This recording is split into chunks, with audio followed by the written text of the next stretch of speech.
did one hell of a job. And the only thing else I got to say is, how about them Cowboys? How about them Cowboys? Think like Cowboys. Make you say Wild Boys from the QBs, DTs, LBs, and the Towel Boys. You tuning in to the team that win. Big game, first name James. He interviewed, he called the games. Silver blue, you know the name. From the Emmitt Smith to the Michael Irv. We beating skins, shooting birds. I see a Bengal snatch it out his fur. Favorite team on the planet Earth. From Monday night to Sunday church. DJ putting in the work. I'm tuning in, no need to search. Through thick and thin and good and worse. Them Cowboys, click like Cowboys. Make you say Wild Boys from the QBs, DTs, LBs, and the Towel Boys. You tuning in to the team that win. Tuning in to the team that win. Tuning in to the team that win. Real talk, real takes, no filters. Coming to you from the YouTube streets, it's the Content Creator Tour of Duty with the OG of the streets and your host, Big Game James.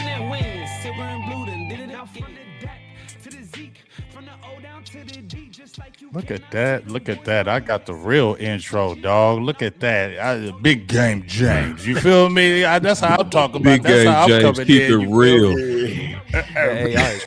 Got a new shirt on. With the new shirt and the new cap. Don't my shirt. You feel me? You feel me? I gotta come in fresh. I gotta match with the blue lens. You know what I'm saying? You got blue lenses. I got new shirts. The blue shirt. You hear me? I'm coming in like that. You know what I mean? But how's everybody doing? Big Game James. You know it's the BGJ show. My dog producer G. How we come in? We're excited because guess what? We're doing the tour of duty. I was just thinking last week. Man, what I'm going to do, I'm going to have all these guys on. I got to have a name for us, the Tour of Duty. And I love it because we started off with Landlord and Henny. They for real got the liquor store vibe. We had a great time on Monday. And then yesterday I came with the media darling and Jay Tuck. You feel me? He came with his, you know what I'm saying, thizzle like he always do. And then I said, you know, I got Boss and then I got Lou. But they good together. Feel me? Yeah. They nice together. So I can't. Together, you feel me? They nice together. You can split us up, or you can just put us together. Yeah, I would put you together because they just nice together. Because Boss like offensive lineman, he cool with them. He got the OC. Now he got Lou. He like offensive lineman, so they just vibe once together. You feel me? So man, I'm excited about that to happen. It's like nachos. I don't know what it's called, but like, like a hamburger, like you know what I'm saying, you got to have some cheese with that meat, brother. That's what me, Lou, and the OC are, bro. You got to have offensive linemen with corners, bro. It's the new mix. Well, hey, that's a great mix because I love it because y'all great together already. But you know what? Before we jump right into there, I want to give both of y'all flowers.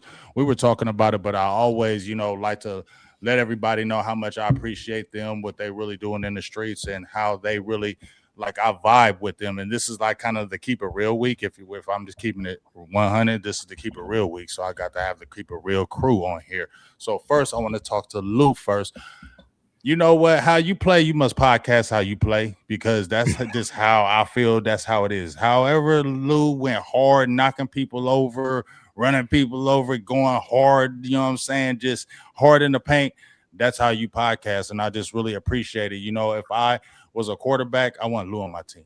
You know what I'm saying? I want him blocking for me because Lou is number one team player. You go all out, and I just really like how you bring that kind of just rough side to it, that aggressive side to it, that I don't give a hell side to it. I just really like that about you, and I really appreciate about doing that offensive lineman mentality. I love listening to it, and like OC was out there really breaking down the offensive lineman. I really respect that because it teaches me more and more about the game. And so when I look and listen to you and what you have done on the offensive line and how you played the game, I always listen to it because it gives me more insight on how that position is played and how I can look at it in different ways instead of my own lens. So I appreciate you about that. Now, my dog, Boss Cowboys. I ain't going to talk too long about you because I go here about a whole hour talking about your ass. So I ain't going to talk too long about you, but you are my Malcolm X dog for real. And that's my highest esteem. You my Malcolm X. Damn. Because whenever Malcolm X talks, I listen. You feel me? Yeah. And that's what you are to me. Whenever you speak, I listen to you. I appreciate you. And you don't always go with the grain. And, there's a lot of hate in the streets, but I appreciate how you stand on what you believe. And doesn't matter how other people feel, you're going to stand on it and go hard with it. And I've Just always like you, big appreciated bro. that about you. And I think that's one of the reasons why I kind of vibe with you with that.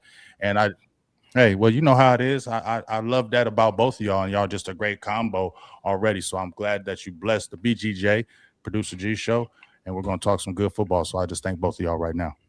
Appreciate it, man. Appreciate all the flowers. You a trailblazer. I'm gonna let you know. I remember before I even started this. I remember, you know what I'm saying, the final word, man. You know, you in a different, That's scene coming behind back. you. That's You know what coming I'm back saying? I too. can't wait. You know what I'm saying? But like keeping it real, hey, that fueled me because and I'm glad I met y'all before. I ain't gonna lie, before I got exposed to the rest of the community because it's easy to go down with some of the roles everybody else choose. It's harder to be yourself and actually, put on, and actually be real what we're gonna do, like, in the show today.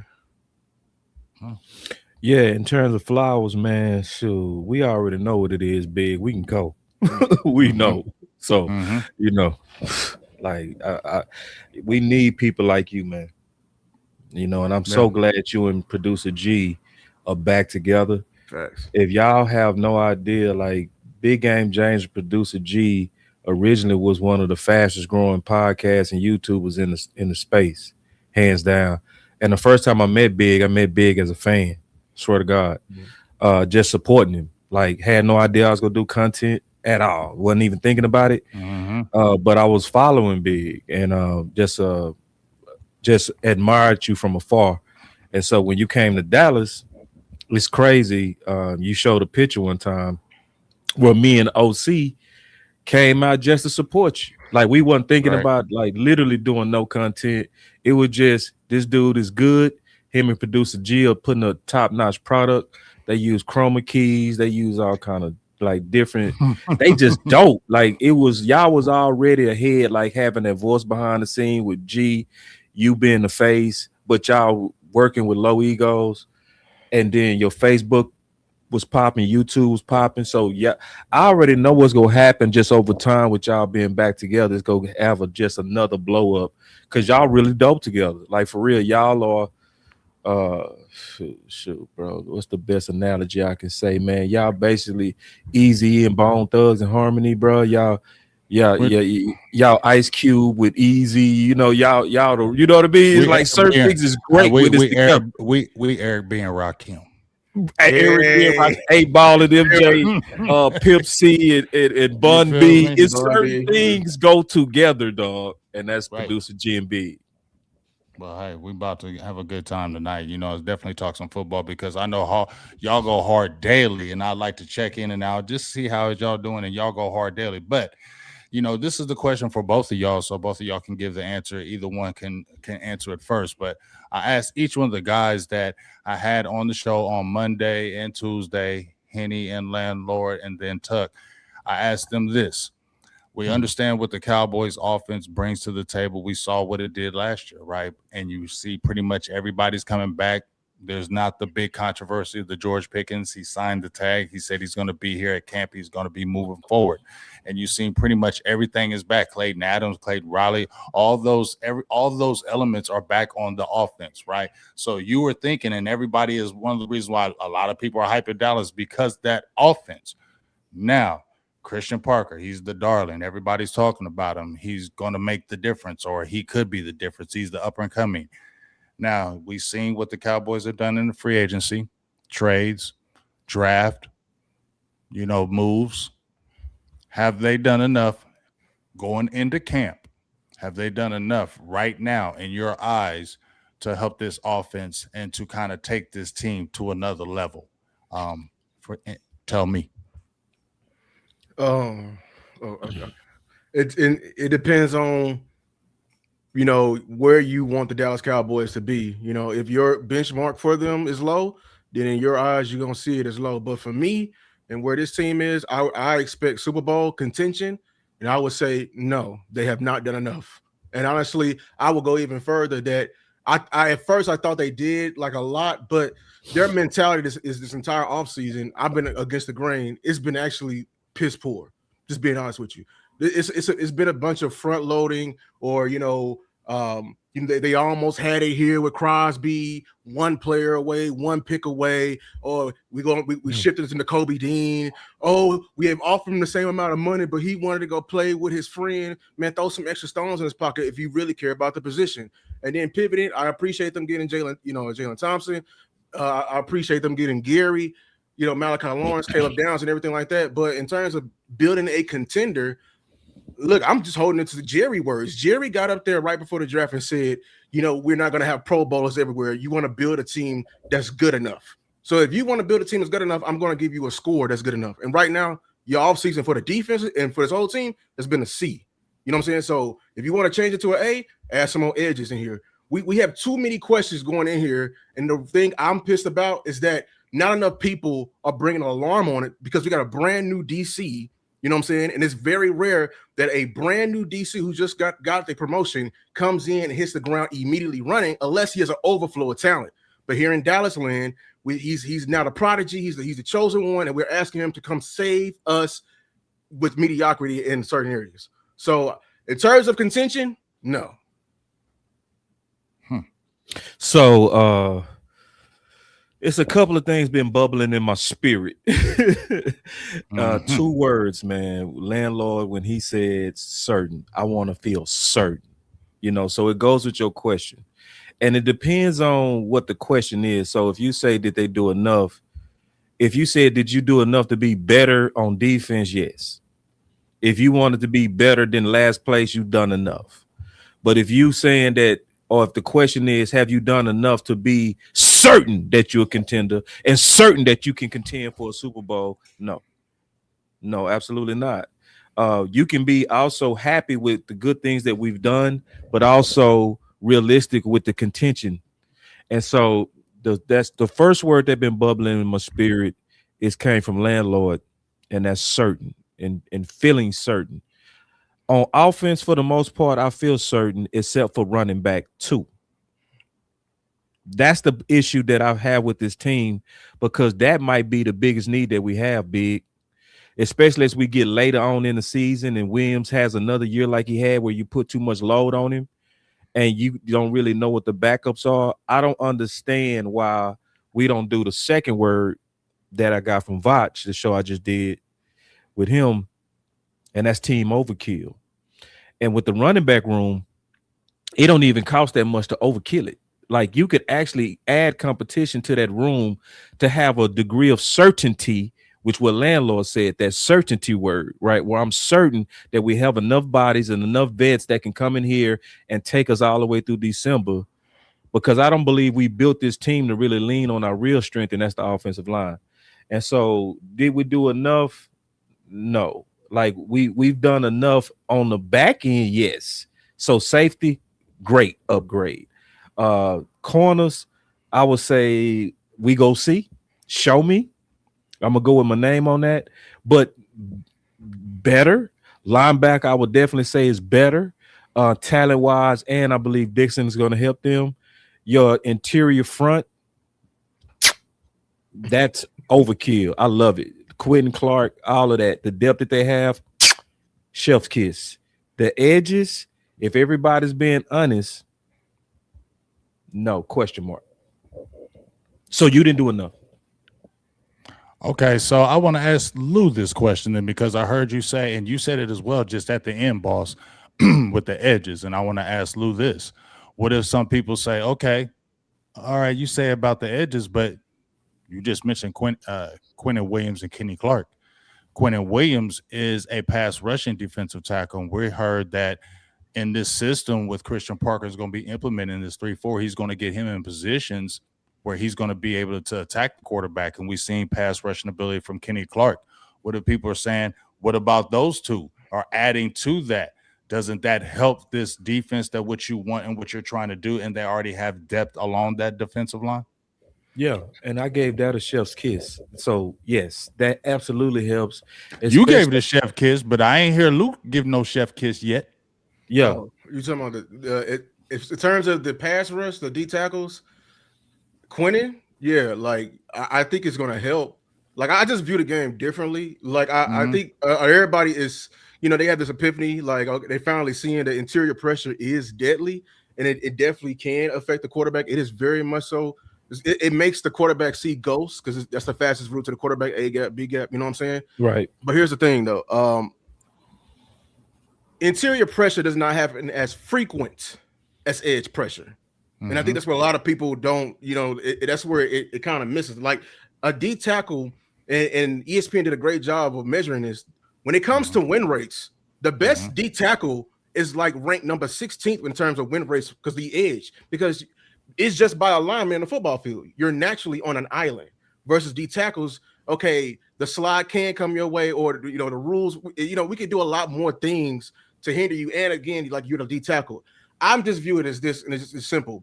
I'm never going to say I'm going to have better safeties to make up for my bad covering corners. Why, Lou? Because your best cover guys on the field should be your corners. You know what I'm saying? Like I'm never going to say, in terms of my passing attack, I'm gonna just lean on just having a great tight end.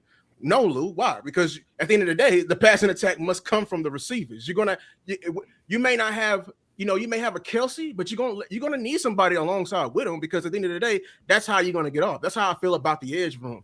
Yeah, the D tackles can make up for in terms of pass rush, but let's not get this. And I'm a man of patterns. I'm gonna be honest with you, Big. Parker coming from Fangio. Yep. He was under Evero. Everyone wants to ignore this fact.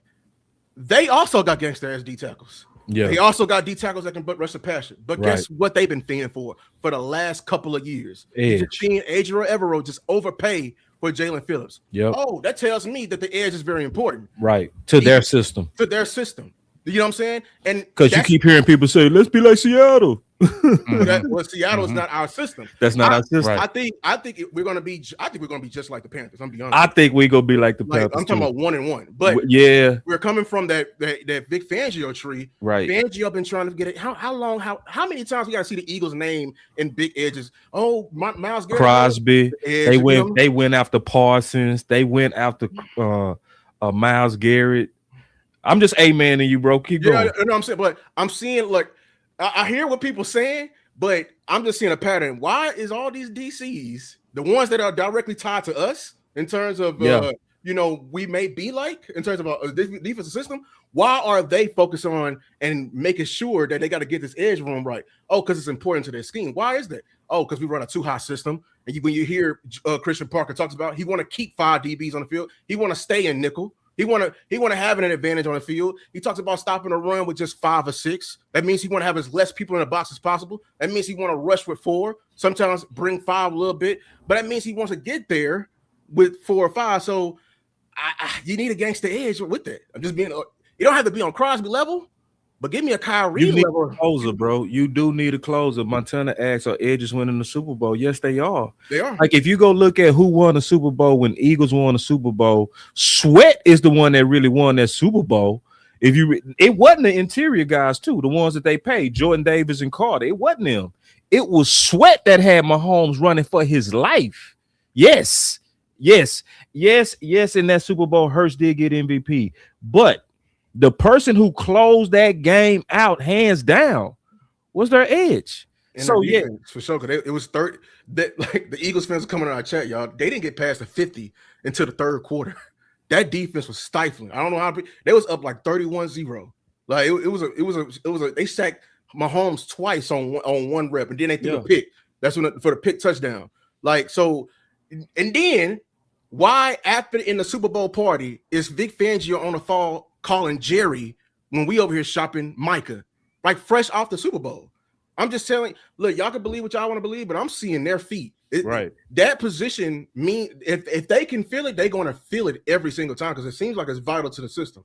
Yeah, and it is because if you go lean on disguise, right? If you go lean on trying to give the opposing offense post-snap looks to cause confusion, you need somebody to get home. That's the key, especially when you recognize and understand that Vic Fangio's system is heavily relying on getting after you with 4. So that means that 4 got to be talented.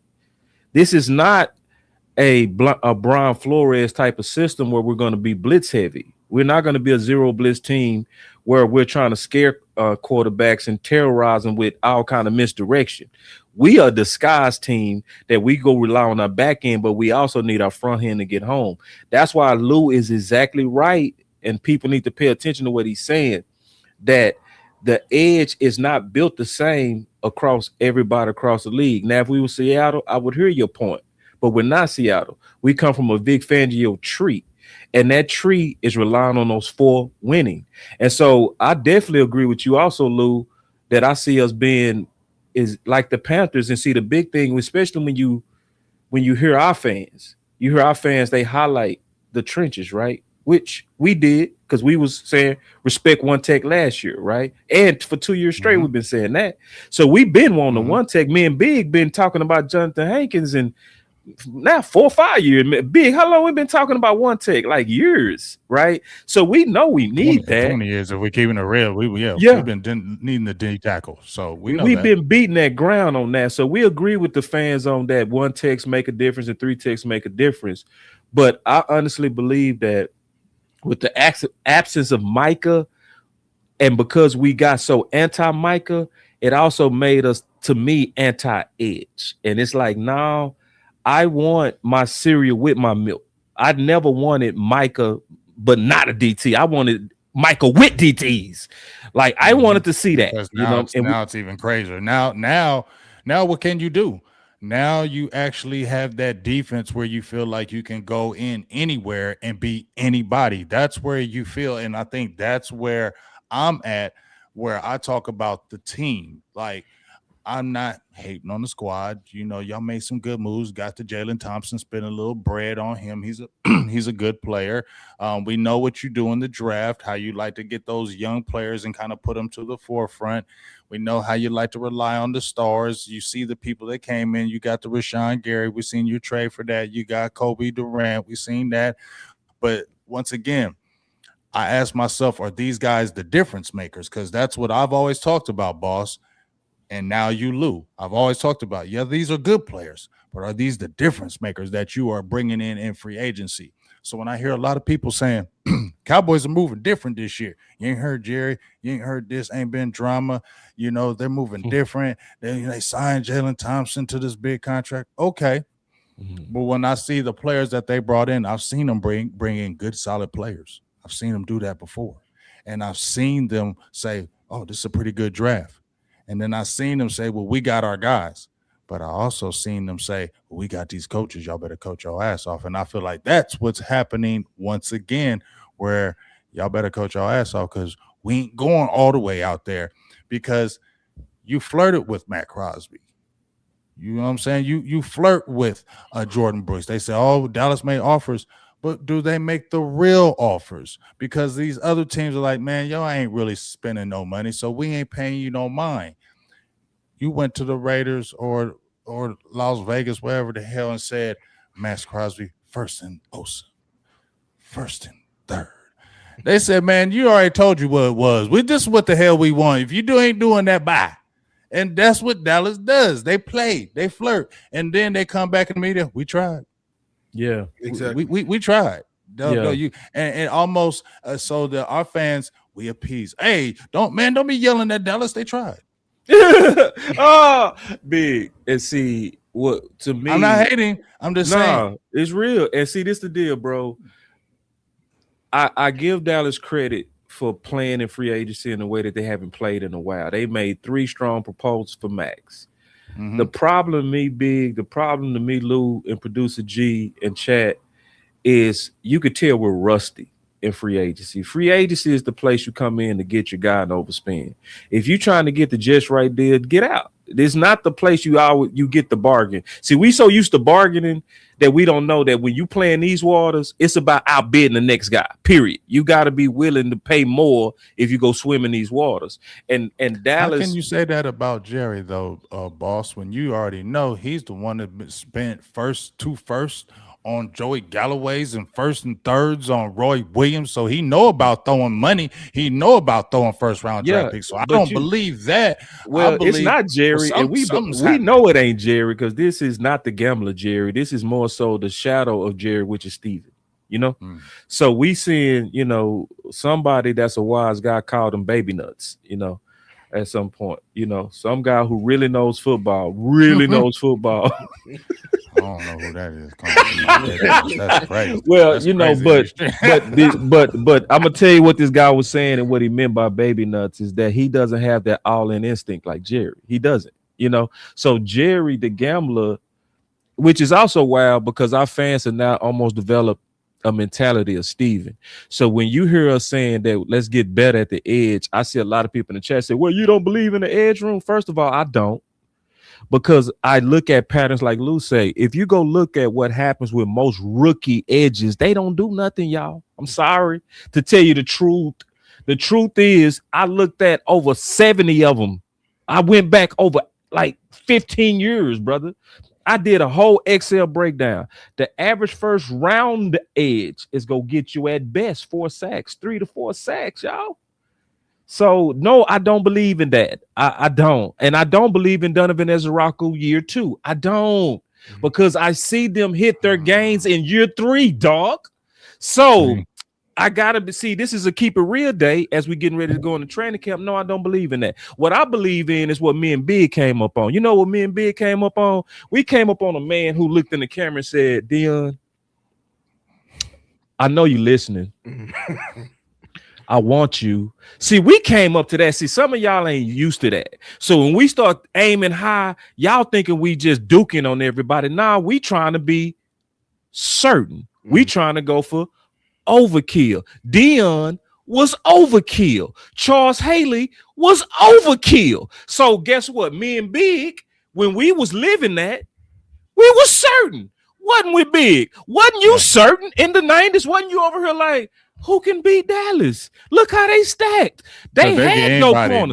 There was no, if there was a player out there back in that day with the gambler and Dallas wanted them or somebody was threatening to take them, Jerry was already jumping in there like, I'm going to get him before you because you ain't going to have him because I want to win and I want to beat you. And now it's just like, you know, conservative. I mean, you know, we'll jump out there when, you know, we'll jump. But we ain't gonna jump. We ain't gonna go all the way in. See, we got fans that'll say, see if we can get you. We got fans now big that'll say, we don't need Dion. We got Kevin Smith. We got Larry Brown. Right. That's what we have now. Why y'all? Who you want? Who you want? Why you being so greedy, boss? Come on, Big. Why you being? I think I'm gonna start. I'm gonna start grading the Cowboys in the offseason, and y'all gonna feel me on this. I'm gonna start grading them how serious they are on filling positions by they pivot. What you mean? So when they plan A don't work, you know what I'm saying? Are you going to pivot from level 30 to level 2? Or are you going to pivot from level 30 to level 25? Yeah. When last year with wide receiver 2, they went in, they was aiming forward in the draft. What was the pivot? It was George Pickens. What was the pivot from Crosby? I'm not even going to say it was Gary. You know what I'm saying? Let's view Gary. That's going to bring it in. The pivot from Crosby, to me, is Malachi Lawrence. So you went from a for sure Pro Bowler, to a questionable rookie. Yeah, that you wouldn't even. I'm gonna keep it real. You weren't even confident in taking him. See, everybody gonna forget that. I put it in my. I put it on Front Street in my video. Yeah, I remember you was trying to get out of the first round and take Malachi Lawrence. Let's not let everybody else can have amnesia on that. They traded down once. They bamboozled McCarthy and them, and they was trying to trade down again and trying to get him in the second round. You know what I'm saying? So the way your actions was proving to me, it was more like, well, we can't go down no more. We'll take them right here. You know what I'm saying? So your pivot is gonna really say a lot about how good you are, in my opinion. Well, you know, that's funny that y'all are saying that because, you know, before we get into these training camp, because I got this thing that we talked about, it's going to be a breakout or breakdown. And you've already mentioned a couple players, and it's going to be very interesting conversation, especially what Boss said about Ezeraku, because I already have feelings. I had these feelings about Deron Bland. Them feelings were right.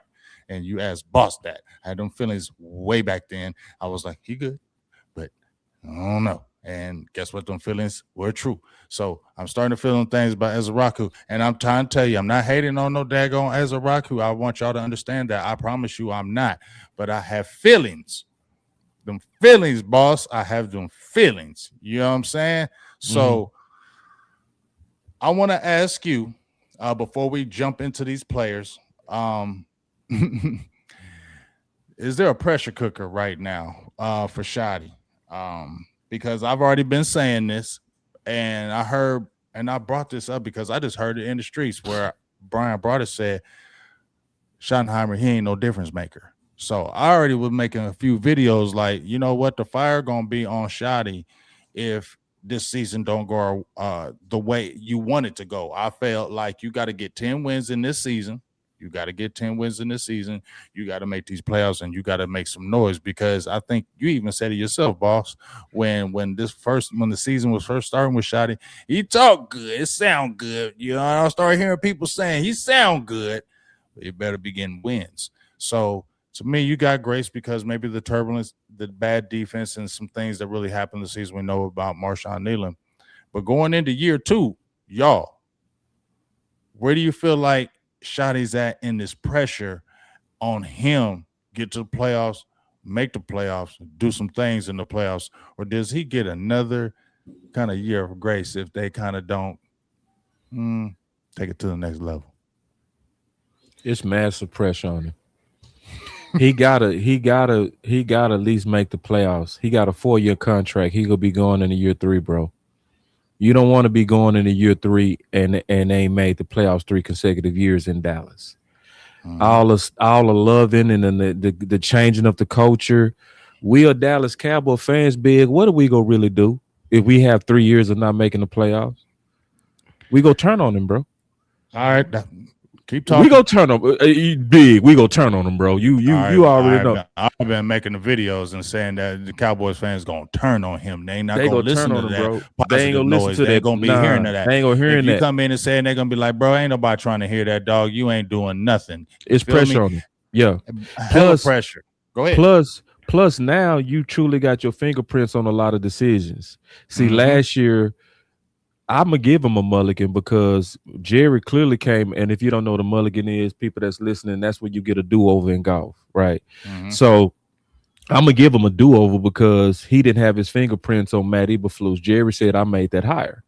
And so when I look at what Brian did, his side of the ball and his hires, they were young. They were strangers. So he looked at the resumes. He didn't look at relationships. So then this year he did the same thing. He picked qualified strangers, just like he did on offense. He picked guys that had reputations around the league and good names. He didn't go with guys that was his golf buddies, right? So I see a degree of merit that's going to make us better, but it still got to work. It still got to work, or it's not gonna even come from us. It's gonna come from like massive mainstream media. They go pour gas all on him. Like even if he turning it around, it's Dallas. They go fuel a whole lot of just division on his name. So it's massive pressure on Shotty this year. Damn. What's up, Blue? How you feel about that? Yeah, I agree. Look, man, for me, if barring any injury to Dak, I think that's your only way out, honestly. But even then, like I would still be like, you know what I'm saying? I am willing to forgive you for last year because of everything that's happened. But to be honest, I'm gonna view it differently. I ain't like Shotty. They've done a lot for you. I'm gonna be honest with you to even make themselves look right. If for you to be an offensive coach and comparing to what they gave you offensively to what they did to the predecessor and Mike McCarthy. Well, this ain't even close. I'm just being honest with you. Even if you lose a Dak, you know what I'm saying? Like if they turn on Mike McCarthy for 3, 12, and 5 seasons and forget it and talk about them teams weren't nothing, well, I'm going to hold Cowboy Nation and call each one of them fake if we go out here and don't even make it to the playoffs again. Because Lou, we did look at our nose at 3, 12, and 5s. We did, and they still doing. I'm seeing videos. People still hate on Mike McCarthy, like he didn't accomplish anything. Like I get it. I get them 3 years. Some things should have happened. I totally feel that, but you can't just throw away them 12 and 5 seasons. Especially this is what I brought to, and I didn't mean to cut you off, Lou, but I want y'all to hear this kind of thing. So when Mike McCarthy came in his first year, 2020, right? Had the COVID, we understand it, but you brought a new defensive coordinator and you brought your guy in, right? And when you brought your guy in, it wasn't Shotty's guy, but he was brought in. It was kind of old school brought in, and it crashed and burned. One of the worst ever. Eberflus, one of the worst ever. Crash and burn. But what happened with the next year? 12 and 5. Then after that, 12-5. And after that, 12-5. So I don't know why Shada shouldn't get any grace. And I like it, Libra game. But it don't matter how much I like it in Libra game if you ain't winning. So if he made that flip from 6-10 to 12-5 all them seasons, there should be no excuses of why you ain't getting 10 wins with this Super Bowl offense that everybody talking about. You got the whispering Christian Parker.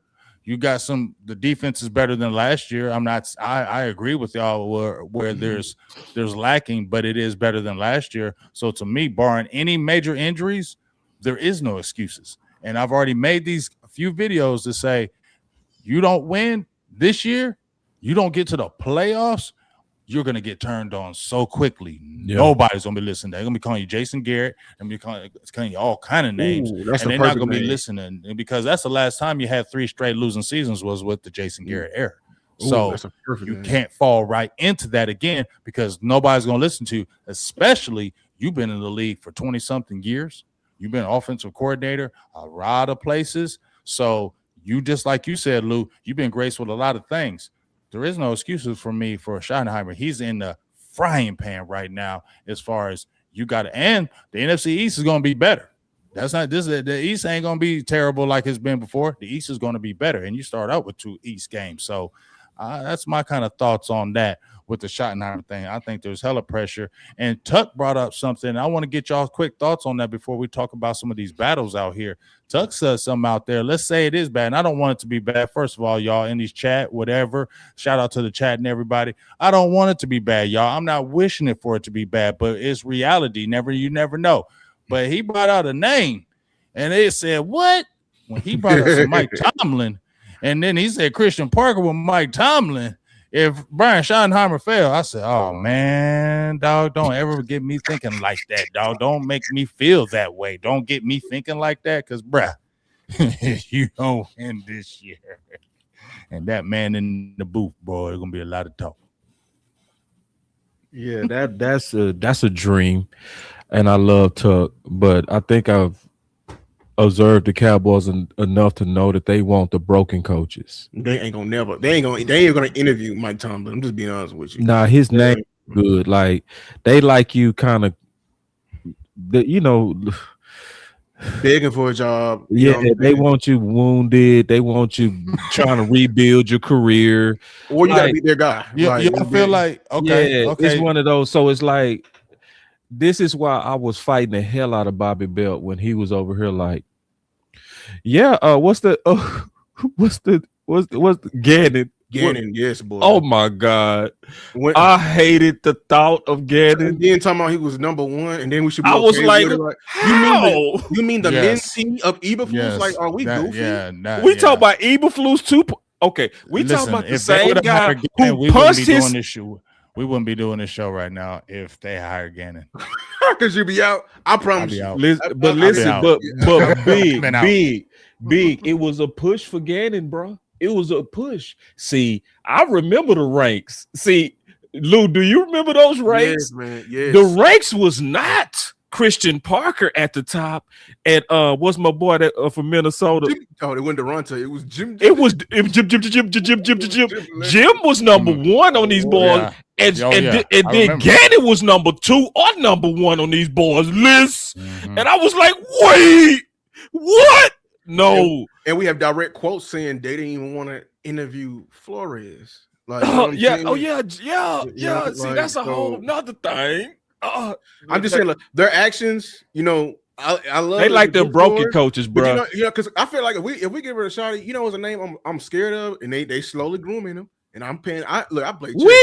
Yes, I beat you to it, Jason. You think I don't see you over in Oklahoma? Man, they grooming with. I don't see you in Oklahoma. Man, I see them grooming him, bro. I've already been talking. You know what? I don't want to speak that no evil like that. So just stop talking about what that. You mean? We got to say it now, bro. I don't want no evil spoke about that because that's evil. That's what evilness. You mean? That's evilness. I don't want that. I don't. That's why I say that's evilness. I don't want nothing like. I rebuke that in the name of Jesus.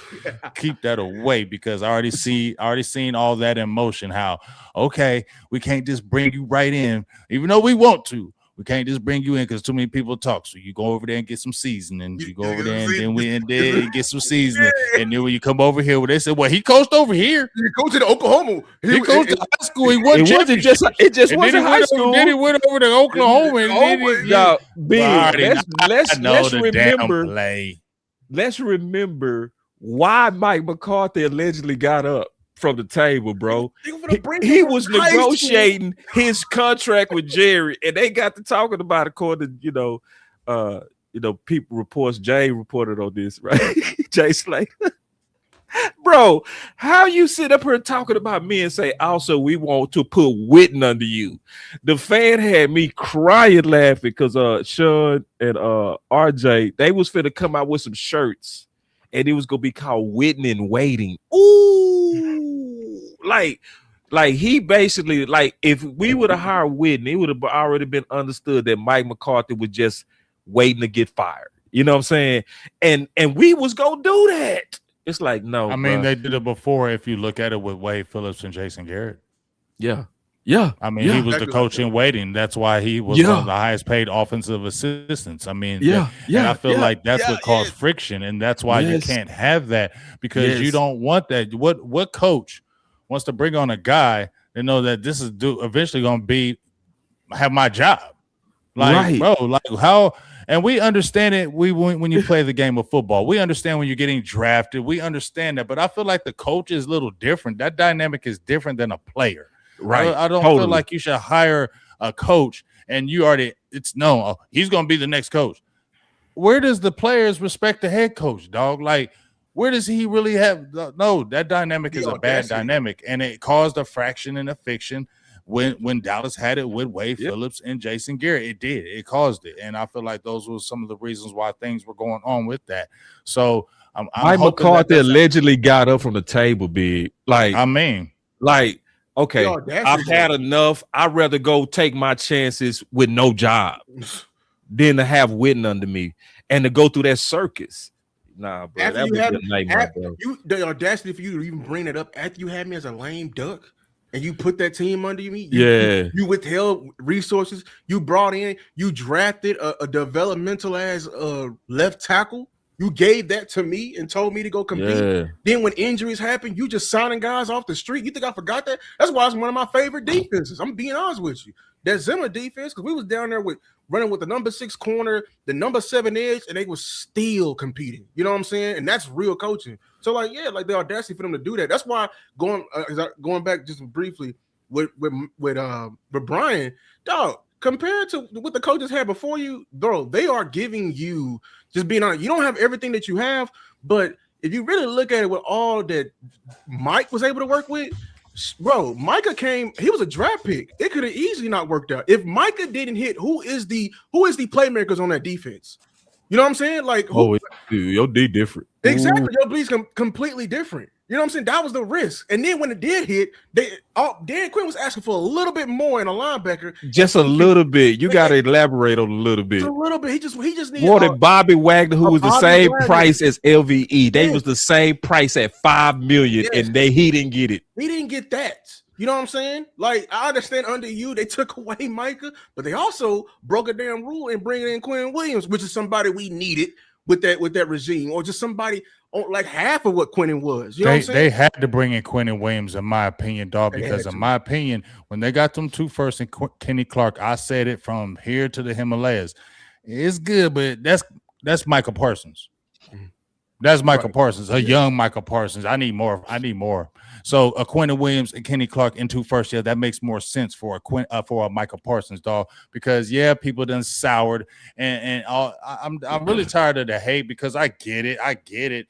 But dog, you had one of the worst defenses ever in 2020. You drafted him and had one of the best defenses in those 3 years with him, and you had good players, but he made everybody else better because that when you get that elite edge, it changes everything. I love that elite defensive tackle. But you got that defensive tackle when you got that elite edge with him, and you're allowed to do it. You can have it. You can have both. It's not against the rules to do it. It's not against the rules to do it. You can actually go out there and just do it and say, F it. We're going to just go out here because guess what? When I see the Rams do it, they already trust their kind of scouting department because they know that, guess what? We're probably going to be drafting these third and fourth rounders. So we're going to trust our scouting department and they're going to really draft good players in those mid rounds because if you see their drafting, when they make those big trades or where they go for the gusto, get rid of those first rounders and second rounders, them third and fourth rounders are damn good when they pick them up. Yes. They know what they're doing.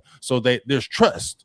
There's trust in all that department, and that's why they can go for it. And I feel like that's where they're lacking in Dallas. Must be some kind of less trust going on because you had the opportunity. You have a George Pickens. Your offense is right where you want it. You got a Quentin Williams. There'll be nothing wrong with adding one of those elite edges. It's cool you got some guys, but why not get the guy? And you're still okay. You would still be okay. You could sign and still functionally make it even with the cap. You might have to roll your sleeves up a little bit, but are you trying to win Super Bowls? And that's where I say, okay, that's cool. It's good, but is it good enough? And you still putting on the onus on these coaches and everything. Yeah, you coaches, y'all better coach your ass off because it seems like the Dallas Cowboys are never going to just take that next move, and you coaches are just going to have to coach your ass off as we go into 2026 again. It's on some of these it's on these coaches, dog. And you best believe, Christian Parker, you better come in kicking ass. Hey, real quick, my brother say Micah didn't make the DTs play better. Yes, he did. Yes, but man, also played. Crazy. Yeah, and see, y'all got to really go live. Bro, Osa's rookie season, we were all like, that's what I'm talking about with Osa. That was because of Micah, dog. That was because of Micah, dog. It was. Because Dan knew what to do with him. He made him his chess piece. Dan and Zimmer knew how. Yeah, exactly. They knew how to work him. That was the key. Is you seen when Zimmer, Grandpa Zimmer? Yes, man. Go ahead.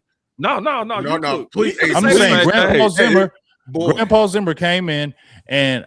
Hey, I didn't hate on Grandpa Zimmer being the defensive coordinator because I knew how damn good he is. And he got a chess piece like Micah. When Micah came back from injuries, it was one of the best defenses in the league the last 8 weeks of the season. And most sacks, pressure rates, everything. Because that man came back and Zimmer knew what to do with him. He knew how to work him and make that defense better. So y'all can say what you want and with the run and all that. Y'all can say what y'all want, dog. But I don't give a hell. Micah was a dog. And he made that defense better. And I'd like to have somebody else with that because what's wrong with having Quentin Williams and a Micah Parsons? What's wrong with that? Key, bro. That would have been so dope. Oh. Dog, you know how much bro. We would have. Now I'm talking. I would have said we were going undefeated. I would have said, and big, you would have hated me because I would have said we going undefeated, bro. If we would have Michael and Quentin Williams, and let's say Kenny, what? Yes, I would. I took undefeated, dog. I took a sip. We could put any corn out there, bro. I took a sip. I would have took a big sip. I swear to God, I would have been annoying, I thought you would do that, big. Well, I lied. Well, check this out. I do. Big, I want to say something back on coaching though, and this is with you in mind, brother. I do believe Brian Schottenheimer is the most ideal for Jerry. Yes, I do believe that, because Jerry wants to co-coach, so you got to have a guy that can finesse and hold his backbone at the same time. Because as long as Jerry's in the picture, he's gonna want to have some loud say on the team. He's not a standoffish leader. He's not that leader that, hey, I hired you to do it. No, that's not him. He go sit at the table with you. He go playing with you. He go be when they was going through the defensive coaches, Jerry was in there, dog. And Shotty said, I was so impressed how Jerry and Steven rolled up their sleeves. It's like, y'all just can you beat it? But they hands on like that. So Big has always been saying that Shotty has a special connection with Jerry, like for real, and you can see it. And like based on the dynamics of the Cowboys, I wouldn't want too many people, Shotty or Mike McCarthy. You got to be able to work the media. You have to be able to finesse Jerry and them. If you too hard like a Tomlin, you gonna have a short life. Because they're gonna withhold it for you. They're gonna go out there, do less with more. They're gonna go behind your back, you know what I'm saying? Trading for Trey Lance. They gonna get Trey Lance, right? You know what I'm saying? Like right up under your nose, and then tell you better air it out. Then we're gonna have a plan right after we play the Lions game, right? And we were already injured, and then Mike McCarthy coming to the thing and said, well, we originally planned, as we, I sit down and have meetings with Jerry and Steven every week, and we planned to air it out, and it didn't work. What you mean they sitting down in the meetings? You know what I'm saying? Like, yeah, so like, and the other one, we in the personnel meetings every week. What? Why y'all in the personnel meeting? Damn. Yeah. But I mean, that's just the way it goes, and that's the way it is. And I'll just say this: I think Shotty is very good for the team because the culture, what he brings. I believe, how he can get the players molded together. I feel like he listens. I feel like the players like that.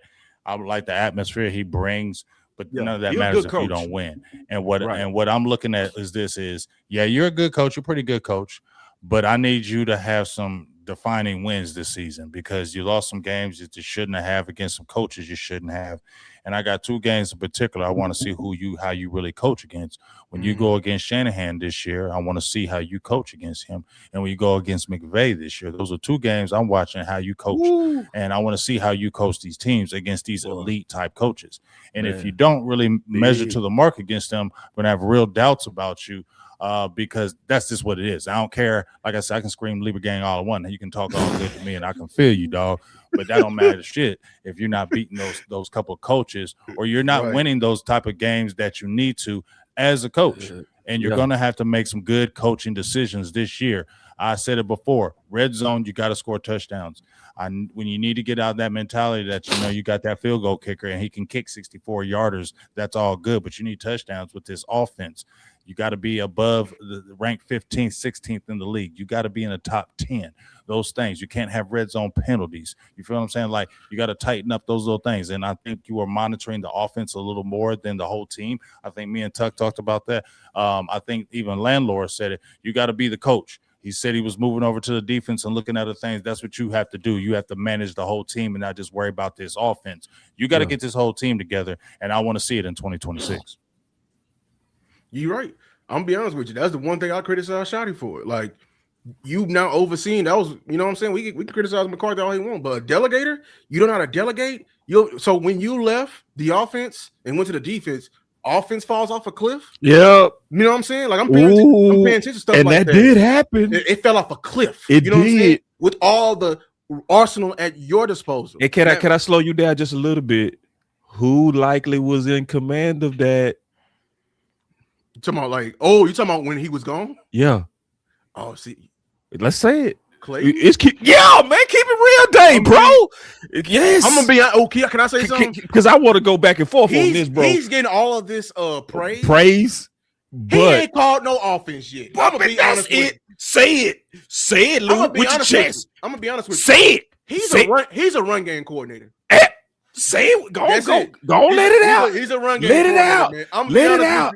Let it out. With you, man. Hey, man, let's go say it. Man, no. Listen, man. Like, he a little raw, y'all. I'm being honest. Hey, he a little raw. See, because I pay attention, bro. See, I heard. You think he's even raw in year 2 with everything that happened last year? You don't think he's taking the next step up? This is where Clayton is super dope, unarguably. Running game coordinator. Running game coordinator. Unarguably, we can't. But in terms of OC, oh man, he raw in his chicken. I'm finna put on the grill, bro. I swear I got some chicken, bro. Boy, I been marinating, man. But man, he raw in that chicken, bro. I see, and because I heard Shotty say something this year, bro. So we cooked.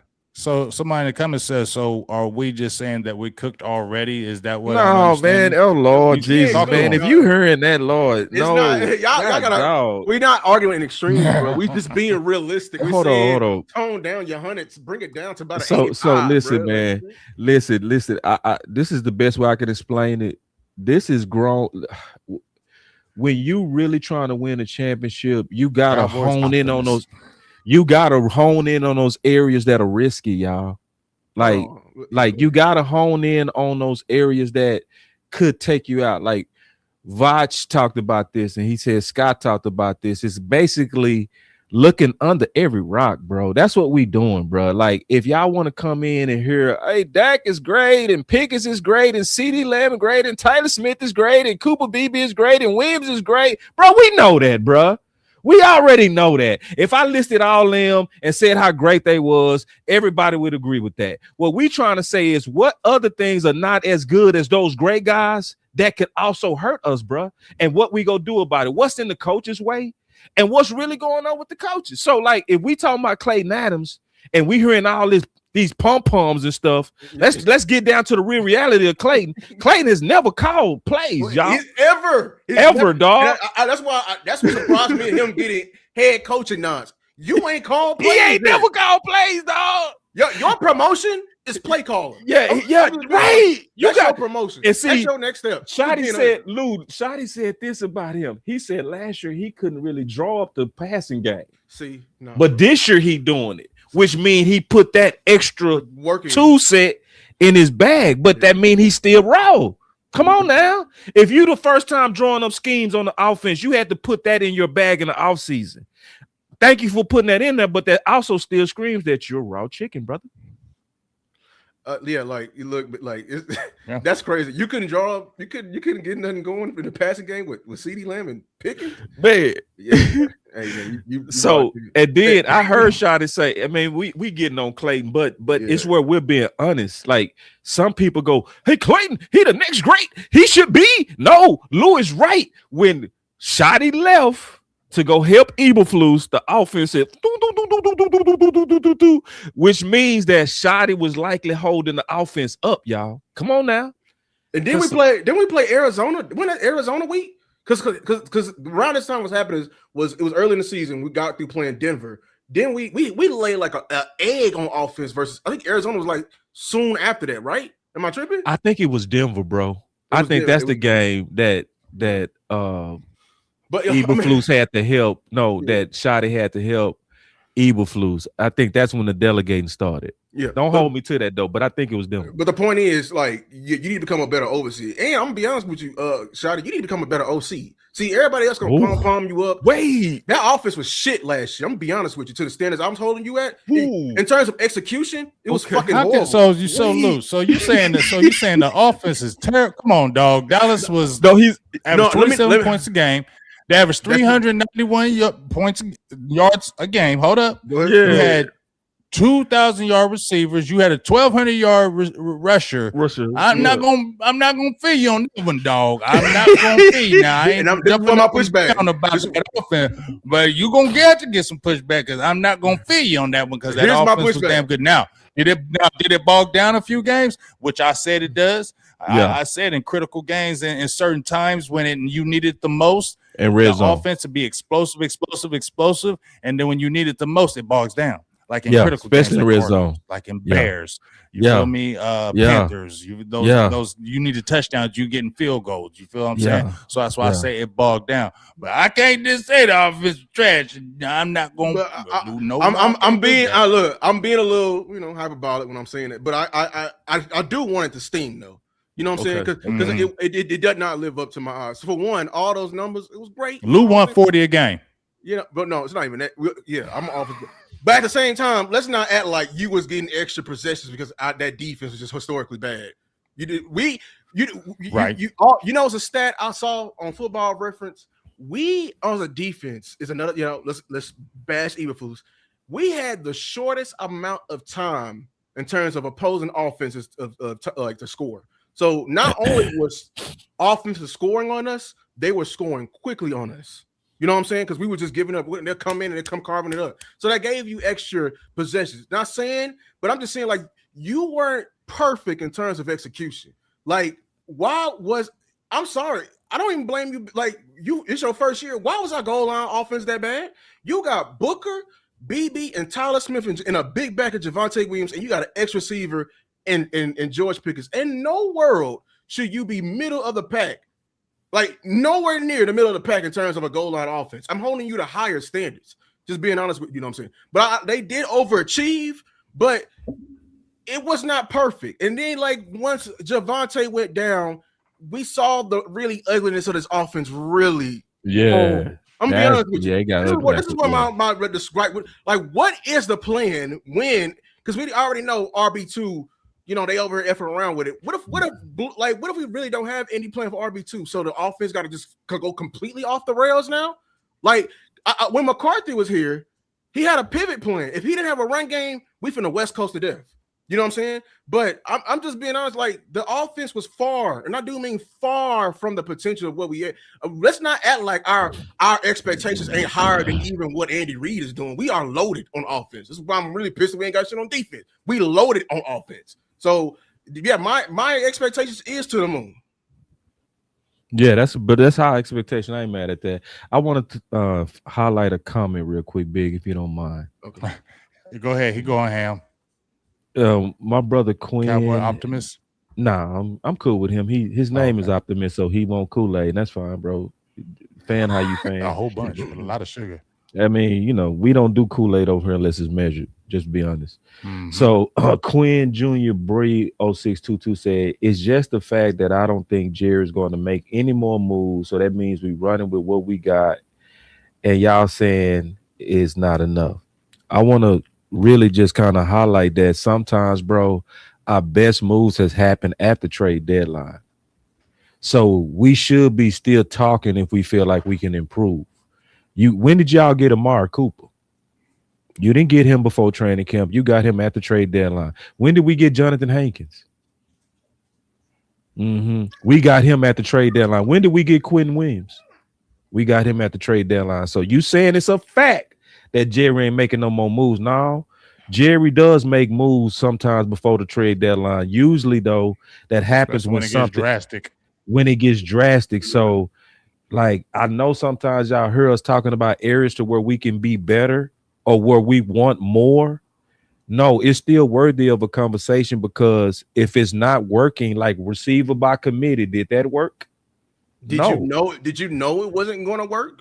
I did. I said it loud that it wasn't going to work. Like you can't go get rid of Dez and go give him a bunch of number 3s and number 4s and say we go beat you. We don't have to see the ad. And he's still new. And he's still new. And he was still new. Yeah. He was still young.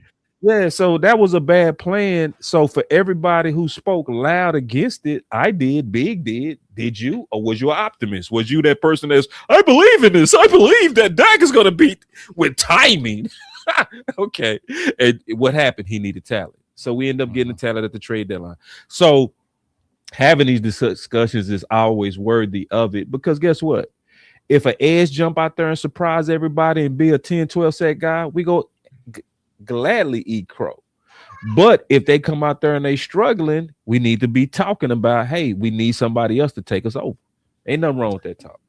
Well, I know one thing. I ain't worried about eating no damn crow, because I'm just saying, hey, what I've seen from this front line, or these guys that are the guys that are attacking the defense, I don't think, like I said, I don't think it's bad, but you got to go on this production of what you've seen. If you're talking about the guys that you have pass rushing, you have Rashawn Gary. In his career, the highest has been 9 sacks. He's a 7 to 9 sack guy. You know, more high end around the 7. He's going to get you about maybe 40, 50 times. He's going to do those type of things. He's going to help in the run game. But you don't see him really getting those elite sacks. He's not the sack artist. We're talking about guys who are elite that can really get after the quarterback. You're hoping as a Raku, we're going to talk about the breakthrough or the breakdown. But you're hoping as a Raku, solid rookie year, didn't really measure in the sacks, but had pretty much all-around season that was good. But he's coming off a hip injury. He is unknown. Just like you mentioned, boss, with Malachi Lawrence. Yes, he was drafted in the first round. Yes, he has talent. Yes, he has physical talent. But as I said before, he's a rookie. And when I always say you want to get a guy who's vested and you already know what he has and what you are bringing to the table when you bring him in, because he's got 4 or 5 years of production. When you're bringing a rookie in from the college level to the NFL level, you do not know. So as much potential that player looks like and how he can, it is a crapshoot because he could be a 100% bust or he could be a big time guy, but you don't know that. You're taking that chance, right? And you're That's coming right. in with guys that you are unknown. Sam Williams hasn't done anything. We're not hating, but this is the truth. Sam Williams has Yeah. not really done Reality. anything in his opportunities to play in the game. You feel what I'm Yeah. saying? So Yeah. you have a lot of unknown that you are using to be your main focus as your pass rushing. So all I'm saying is that's when you go back, did they do enough? Because you got a lot of unknowns. There's a lot of unknowns. And so let's I just put it jump like right into this: this. if Go ahead. they got Sweat, Thibodeau, Crosby, Von Miller, I would say let's play ball. Let's rock. But until you handle a closer, I'm not gonna believe, man. I'm not believing until I see it, bro. I'm gonna be Down Thomas, bro. Just I ain't ashamed to say that, bro. You gotta show me, bro. That's why I've changed my name. I took Cowboy off my name. I've seen that. Show me. I like it. Well, we're gonna see. So now, as we come into camp, it's right around the corner, fellas. It's gonna be a lot of interesting battles, right? You know, a lot of people. My eyes are gonna be on Christian Parker. A lot of people's eyes are, but you know, I got this little game I'm kind of gonna play, and there's gonna be important players on this team that I feel like they have to make a difference. I think this year, I think they have to be able to take the next step for this team to continue to take the next step and want to go to the next level. So it's gonna be like breakthrough or break down. So this guy's going to break through. He's going to really just kind of take it to the next level, and this team is going to be better because of him. Or is he just going to break down, possibly a bust, or this might be another year where we're wondering what is. So I'm just going to throw some names out to you both, and then you kind of give me your thoughts on breakthrough or break down. So I'm gonna bring a real name that everybody's kind of been talking about because his workouts have been looking really good. I think you even commented on yourself, boss, about the cornerback, who we really need to do something right here is Suvan Revel. And breakthrough or break down? First, you, boss. Breakthrough big time, because you know, me playing corner, I've seen rooms change from coaches. I've seen technical coaches come in and take raw athletes, and make them like, damn, bro, you a league dude now. And it was from coaching, you know. So the fact that our DC got his bones on making our pros from people with the right pedigree, he has the coaching around him that should make him better. Plus, Parker said some common sense things that I hope that he does. Lou, I know you're gonna remember this because I know you clipped up his initial interview, his first interview. He said, we're going to play these guys to their strengths. So if they play press well, they're going to play a lot of press. If they play zone ready. So he's going to use him likely to his strengths based on what he said. Now, if he don't do that, then I'm going to hold him accountable. But if Parker does what he said, everybody that been watching Revel knows that he has the arm length to really be a press bully, you know. So I think he's going to be used better. And I do like the fact in hindsight that he did play even though he was on a RoboCop knee brace, because we all know, Big, you played, I played. Your first year on varsity, it's gonna be a little bit shaky, but your second year, you know what the field feels like, you know what warm-ups feel like. It doesn't feel overwhelming. So the overwhelming part was him last year. But this year, he knows he's going to have a full training camp. He's not just thrown out there like he was. At least, you know, this year he's going to get a chance to kind of get revved up. He's not going to be just going against GP and Pickens like he was when he was thrown out there. Now he go get some confidence on some holdings. You know, you go get to go against guys that can get your confidence up and kind of gradually. And then the most important thing is shout out to Law Nation. Shout Out to my brother, because he went out there and did some investigative journalism and put that camera on it and built a relationship with his dad to where they trusted Law enough to give an exclusive video showing his movement. And at first I said it was perfect. Then I went through it again with my trainer friend. He actually did make some feet work mistakes, but it was undiscernible. So I see a big step because I like what I saw in his muscle memory and what I was watching him do. And I just like what's around him. It's almost like the offensive line big. I know I'm wordy, but I think this go bring it home. The reason why I believe our offensive line works so well is because the room is so good. Like at first, when you able to plug in guys and Zach Martin is your leader and Tyron Smith is your leader and Frederick was your leader, it just creates an environment. I think that's the same thing with corner. It's a good environment to become a pro. That's how I see corner. What about you, Lou? Breakthrough. I don't think we have a number one corner on this team. We're just gonna have 2 number 2s out there. Just being honest with you.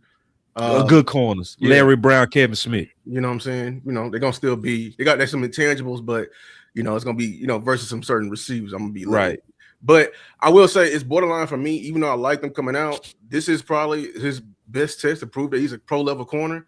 But if he fails, I think he's still got a backup plan that's still worthy on this team. Like I think he's safety, a big nickel. Yeah, I think he'll be a fire at safety. I'm just being honest with you. You know, but fire safety. You know what I'm saying? I think he can play some man. I don't like him when he going in bunch set. I don't like when he got to use his hips a lot, you know, and navigating. Maybe play some off man. Most people don't understand that's actually how Quinyon Mitchell plays. He's not a good press man corner. He's a good off man corner because he's probably built the same way. Not saying it's gonna be the same level. Just saying, you know, Christian Parker have seen this style before. So my only question is how good these corners look if you have a good enough pass rush. If they cover him for 50 years.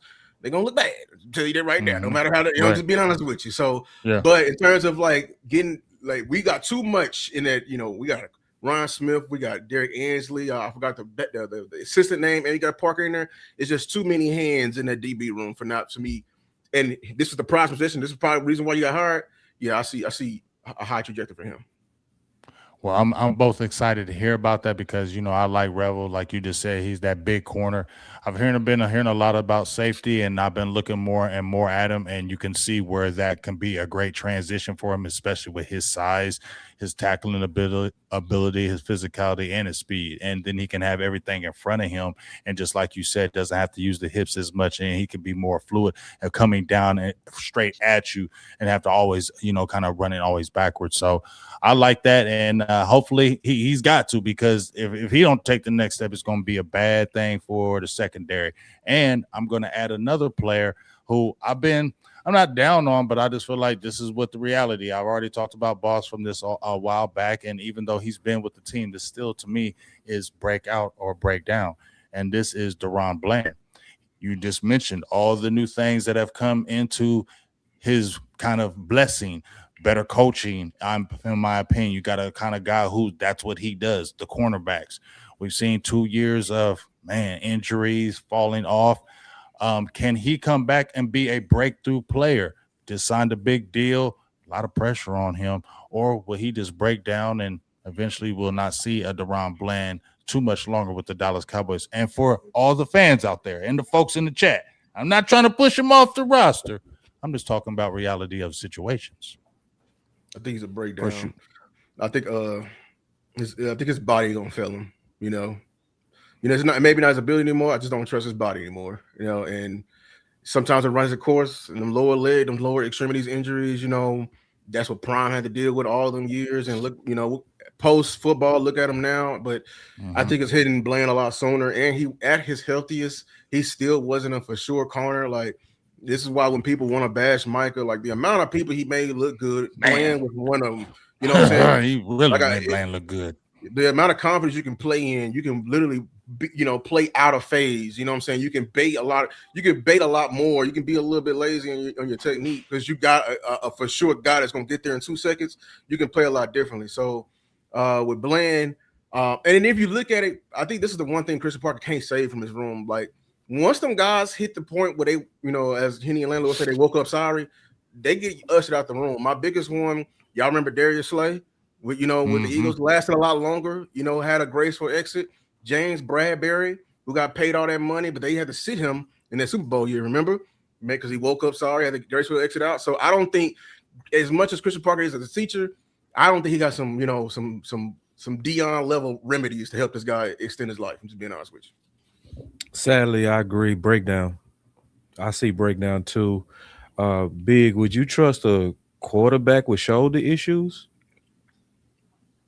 I mean, you already know how I feel about this situation. No, I mean, so like ankles to a corner is like a shoulder to a quarterback. You gotta have that shoulder to throw. You gotta have your ankles to plant.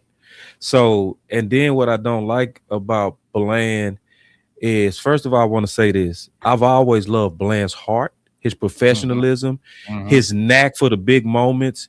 Mm-hmm. He truly has a forgetful nature. He'll get beat to death and he'll turn around and make a pick six. Yeah, exactly. So he has the perfect corner mentality, but sometimes your mentality just don't match your body, bro. It's Mm-hmm. like so, and I hate the fact that every year reports would say that he's coming back and he would come back far after the report said he was coming back. So Yeah. somebody uncertain, whether he's uncertain, the trainer's uncertain, there's something going on. And then when he was cooked last year, that wasn't Bland, y'all. That like that was your body giving out. Like when a receiver Harrison clearly was having low confidence through the whole year, cooked you to the flow. When Gibbs made you face plant, that's not heart, that's your body, bro. So now if medicine is able to restore him, we gonna have a good corner. He's gonna be a good corner. I never thought he was CB1. He never was Diggs at his best. Diggs at his best was shutting down Jefferson, Chase. A Washington receiver never did anything on McLaurin, Evans, Terry. Mm-hmm. Man, Bland was getting cooked by number 2s and number 3s from Washington, bro. Let's keep it real. But he would make a big play. You know what I'm saying? So he would be a good corner, but we need to keep looking if we're looking for a real CB1 because it never was Bland.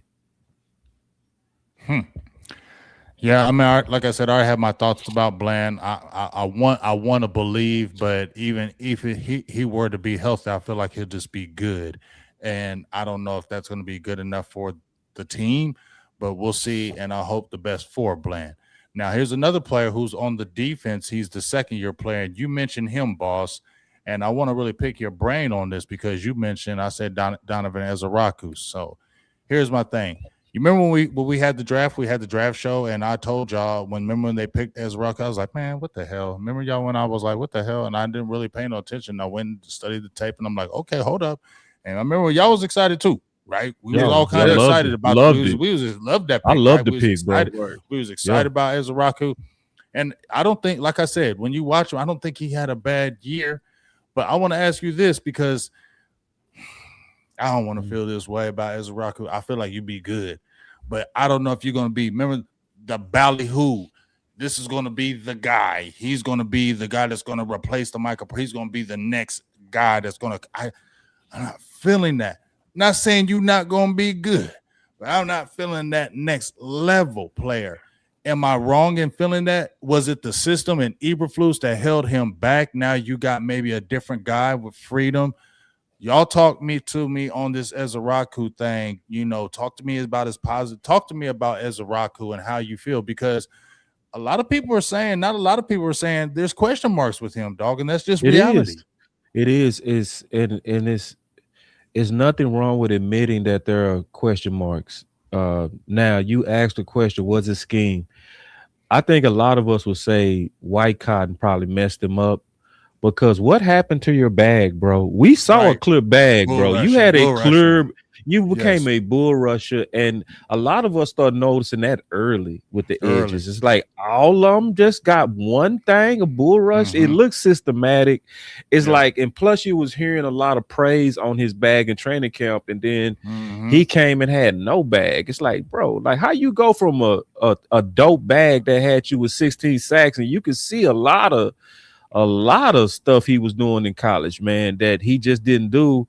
So hopefully we learn from that, and BT Jordan is going to say, no, we more than brought his bag back. We enhanced his bag. So my issue is, though, not the dopeness, because remember, he was rumored to even be an option at pick 12. That's how much White Con thought of him. That's why I remember hearing that as well. Yeah, so that's saying a lot about belief in him. I personally don't trust edge rushers or DTs until year 3. I don't trust them, bro. And I would want to go overkill the plan that Vosh talked about, and he had a great example of, if you go watch Philly will draft you high, believe you, but if you seem to have any kind of struggle, they don't mind getting a vet until you figure it out. And it's a lot of examples of that. Like D. Smith was somebody that Cowboy Nation would have been very happy with, right? Fast, coming from a program that won natties, all that kind of stuff, 4 speed. He's gonna fit the system. Man, Philly said, man, sit your ass down, bro. Graham, come on, bro, until this dude get better, And then, now they starting to trust him. What did they do to Jordan Davis? They said, man, this dude, man, he run a 4.7, he 360, he a freak. Man, that boy got in there and got to getting whooped in them trenches. They said, all right, man, go sit down, bro. Go have a seat. Sue, come on over here. Linville Joseph, come on over here. This dude need to figure it out. So with Cowboy Nation, we do the opposite. We'll go get guys, we'll draft them, and we'll say, hey, man, you got big shoes. And we will just trust you in these big shoes. I think that's a mistake, especially coming off hip injury and all that kind of stuff. The person that would have been most ideal is, rest in peace, Nealon. He would have been the most ideal because he would have been going into year 3. And he was already kind of starting to show that year 3 game. You started seeing a little bit from him. So I would have felt a lot more confident with Nealon in year 3, and I would have trusted. Now I trust Donovan Ezeraku not gonna have too much pressure on him, and Malachi Lawrence. But the fact that we now, rest in peace, lost one of our brothers, that put more pressure on Donovan Ezeraku, and I don't want the pressure on him until he hits that year 3 mark, where the peanut butter would have kicked in and the steak and potatoes would have kicked in, and he should be able to then fully, just like Jordan Davis did. When did Jordan Davis really turn the corner, bro? Year 3, year 4. Defensive tackle, though, boss. What people say. That's what I said, but it took him 3 to 4 years, though. Like, right, he was on the bubble. That's why they gave him a 5th-year option. But you saw it in Jordan Davis. You did. You could see flashes, but he was on the bubble, bro. In Jordan Davis. Yeah, but you can see the flash. Davis. I believe that he was gonna come around, but it was people doubting him, bro. It was loud in Philly that people had problems with him, but he turned that corner. And once you same thing happened with Tank. When did Tank turn the corner for us? Year 3. When did David Irvin turn the corner with us? Year 3, right?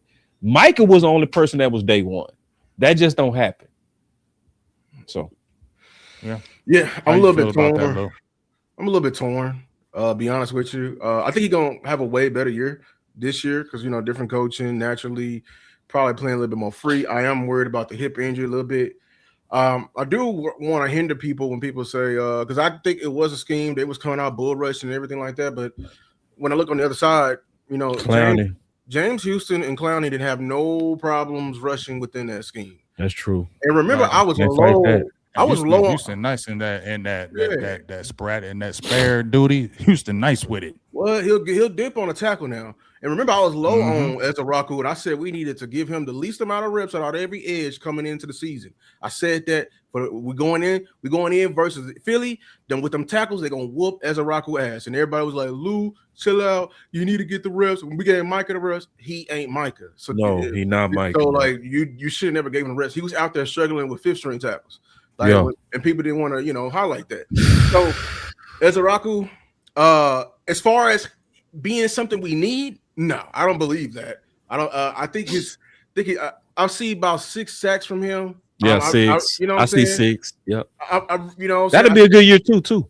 Yeah, that's over my standards. You know what I'm saying? Yeah. But at the end of the day, it ain't enough to be a premier. Not for a guy. second rounder. Yeah. He still need to show me if he can be a premier guy to lead off a room. I think we're still a little bit far away from that, but I'm just itching the finish line a little bit more and more. But yeah, he gonna do enough for his role. But last year with the Dallas Cowboys, they were hard headed, and then you see as soon as you brought in Jadeveon Clowney, he came in and he was 10 times better with him off the couch. So we not lying when we say with these rookies, man. It takes time. The defensive line, in terms of which position it takes the biggest jump from college to the pros, it's all them positions on the defensive line, man. Because when you think about it, they can do any move and they can whoop any tackle because all them tackles gonna be selling insurance next to me. It's probably the reason why. Versus when you get up into the big leagues, these guys is moving faster than you and they strong as oxes. So all them moves you was doing before, yeah, my lot are gonna sit on it. Just being honest with you, you know. So it's a little bit of a, you know, a hurdle. Well, first, I'm going to give a shout out to that $2 holler from Cerebral Assassin. He said, no, it was the injury, y'all. Easy Hip gave him the TRBL. I don't know all them damn words like that, like IDC and all that. So y'all had to just tell me that one right there. And then Tony Snow right here says, how many sacks do we need from our edge room this year to be considered as success? Is that like overall sacks? What's that? What do y'all feel? Remember we did this exercise. What did we say? I said I think I gave 45, like 50. What's like a big number? No, because that's a big number. Because I remember I was comparing it to the 12 and 5 years, and they were getting around like 40 and 42. Yeah, they was getting yeah.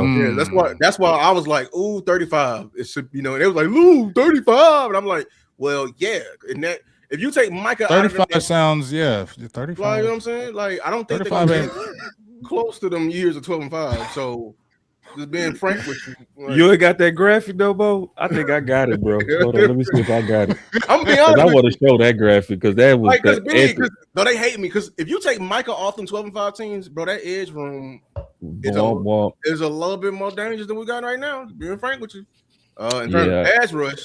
Our edge rush not that, bro. Without Micah, that thing was still like, yeah, we not them.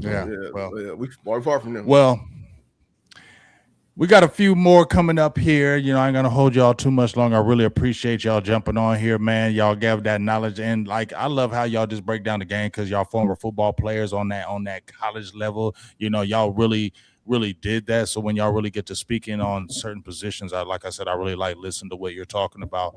So I'm going to go flip it on the offensive side. I got a couple more guys, and I'm going to start with you, Lou, first on this one, because this deals with the offensive lineman, and this offensive lineman is the polarizing player that everybody's talking about. He can't stop talking about. You already know who the hell I'm about to bring up, Mr. Tyler Guyton.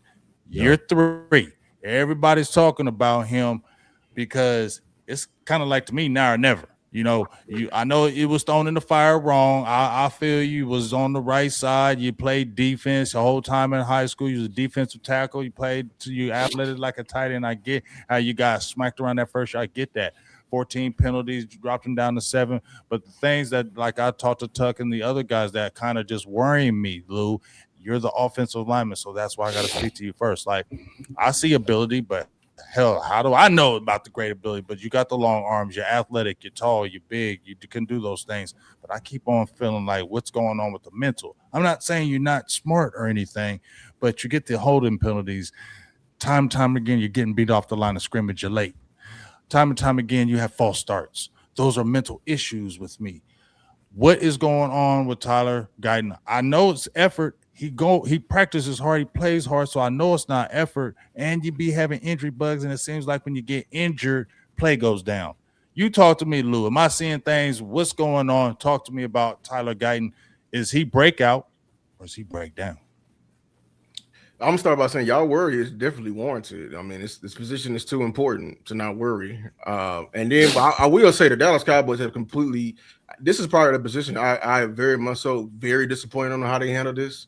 Like, you drafted him as a raw prospect, you didn't give him Tyron Smith at all, and you told him to figure it the fuck out by himself. Like, that was a bad plan in himself. Like, we talk about all these developmental positions. You gave the hardest one to him, man. He had to go through a gauntlet. He had to see Myles Garrett. He had to see T.J. Watt, Nick Herbig. He had to go through it all. But with all that being said, I say breakout. Tyler Guyton was on good trajectory last year. I think what messed up the entire year last year is the scare injury that happened in training camp. Yeah, because the reports that was coming in, what we were seeing from practice, he was the reason why I was low on the edge room when Michael left. Because I was like, bro, like everybody, I was like, because he was locking everybody up. Man, you know? Like him and Sam was going at it, bro. They were going at it. You know, like nobody can get up on him. So I really, and this is work ethic. Like I know, like, I love his work ethic. His work ethic. He's gonna love his work ethic, and I think he's being smart about it. Like he's somebody. If I don't know the position, and I've been seeing clips of him, he's gonna surround himself with people who know the position. So he's learning it. Because I think he's a talented boxer. The thing is, he don't have to put together the right combinations. That's it. That's all he's missing. The right combinations. Knowing when to throw the jab or knowing when to throw the fake out punch and everything like that. That's all he's missing. The mental point is because of the pressure they put on him. But I think this is the year because he's bigger. He was already a lot stronger than he was last year. He's bigger. He's going to be more athletic, more nimble. And I'm telling you right now, I would guarantee he's going to hit if they actually lean in on our strength big. Oh, say it. I swear, I will bet everybody $1,000 right now. I bet 2,000. If the Dallas Cowboys are a balanced team, boy, Tyler gonna have a great year. What or if they are a little bit 55-45 in terms of like leaning into the strength of this team and actually with the running the ball.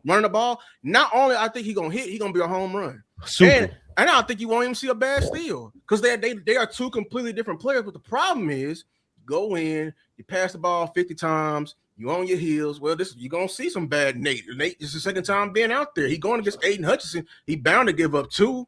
We mad when he give up the 2. You throwing the ball 50 times. My whole thing is you didn't do this for your Hall of Fame lineman, but you expect to do this for the raw prospect. You got to slow that down, bro. You got to explain that. Zach Martin literally stated the reason why he went back. He said it, bro. He said it. He keeps saying. He said it on Terry Armstead podcast too. He said the reason why the game slowed down for him because he switched from right tackle to guard. It's because we ran the ball so much. He said it hid a lot of his weaknesses. It hit a lot of his weaknesses. That's exactly what Zach Martin said. You know what I'm saying? So just being frank with you. And so, man, I couldn't wait to jump in with you, bro, because you cooked.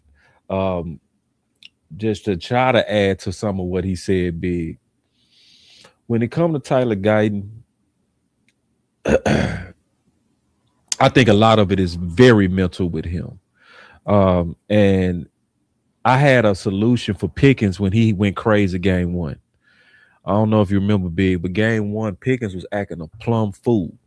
You know, when he didn't get the targets, he was clowning out there. He was blocking, lazy, clotheslining cats, like on crash out mode. The only reason people didn't notice it because CD had the 3 drops. That's the only reason they looked over it. If CD would have caught them balls, the media would have been on Pickens' head. My solution was to spam him. Some people would have said do the opposite, right? Hey, don't give him the ball until he shows that he's a pro. No, with him, give him the ball and he go turn to a good pro, right? The reason Pickens acts out is when he's not involved. The reason why he hated Pittsburgh was the quarterbacks over there. That's why he hated Pittsburgh, because he's a playmaker that want to make plays. So going to Tyler Guyton, we got to lean in heavy to what Lou said. We failed him literally 2 preseasons in a row. He got the most reps. Him and still got the most reps out of all the tackles, bro. But guess how many times we was throwing the ball? We averaged 40 attempts, big, with Trey Lance. Now, 40 attempts, and that was with a rookie Tyler Guyton and a rookie Cooper Beebe, dog. Should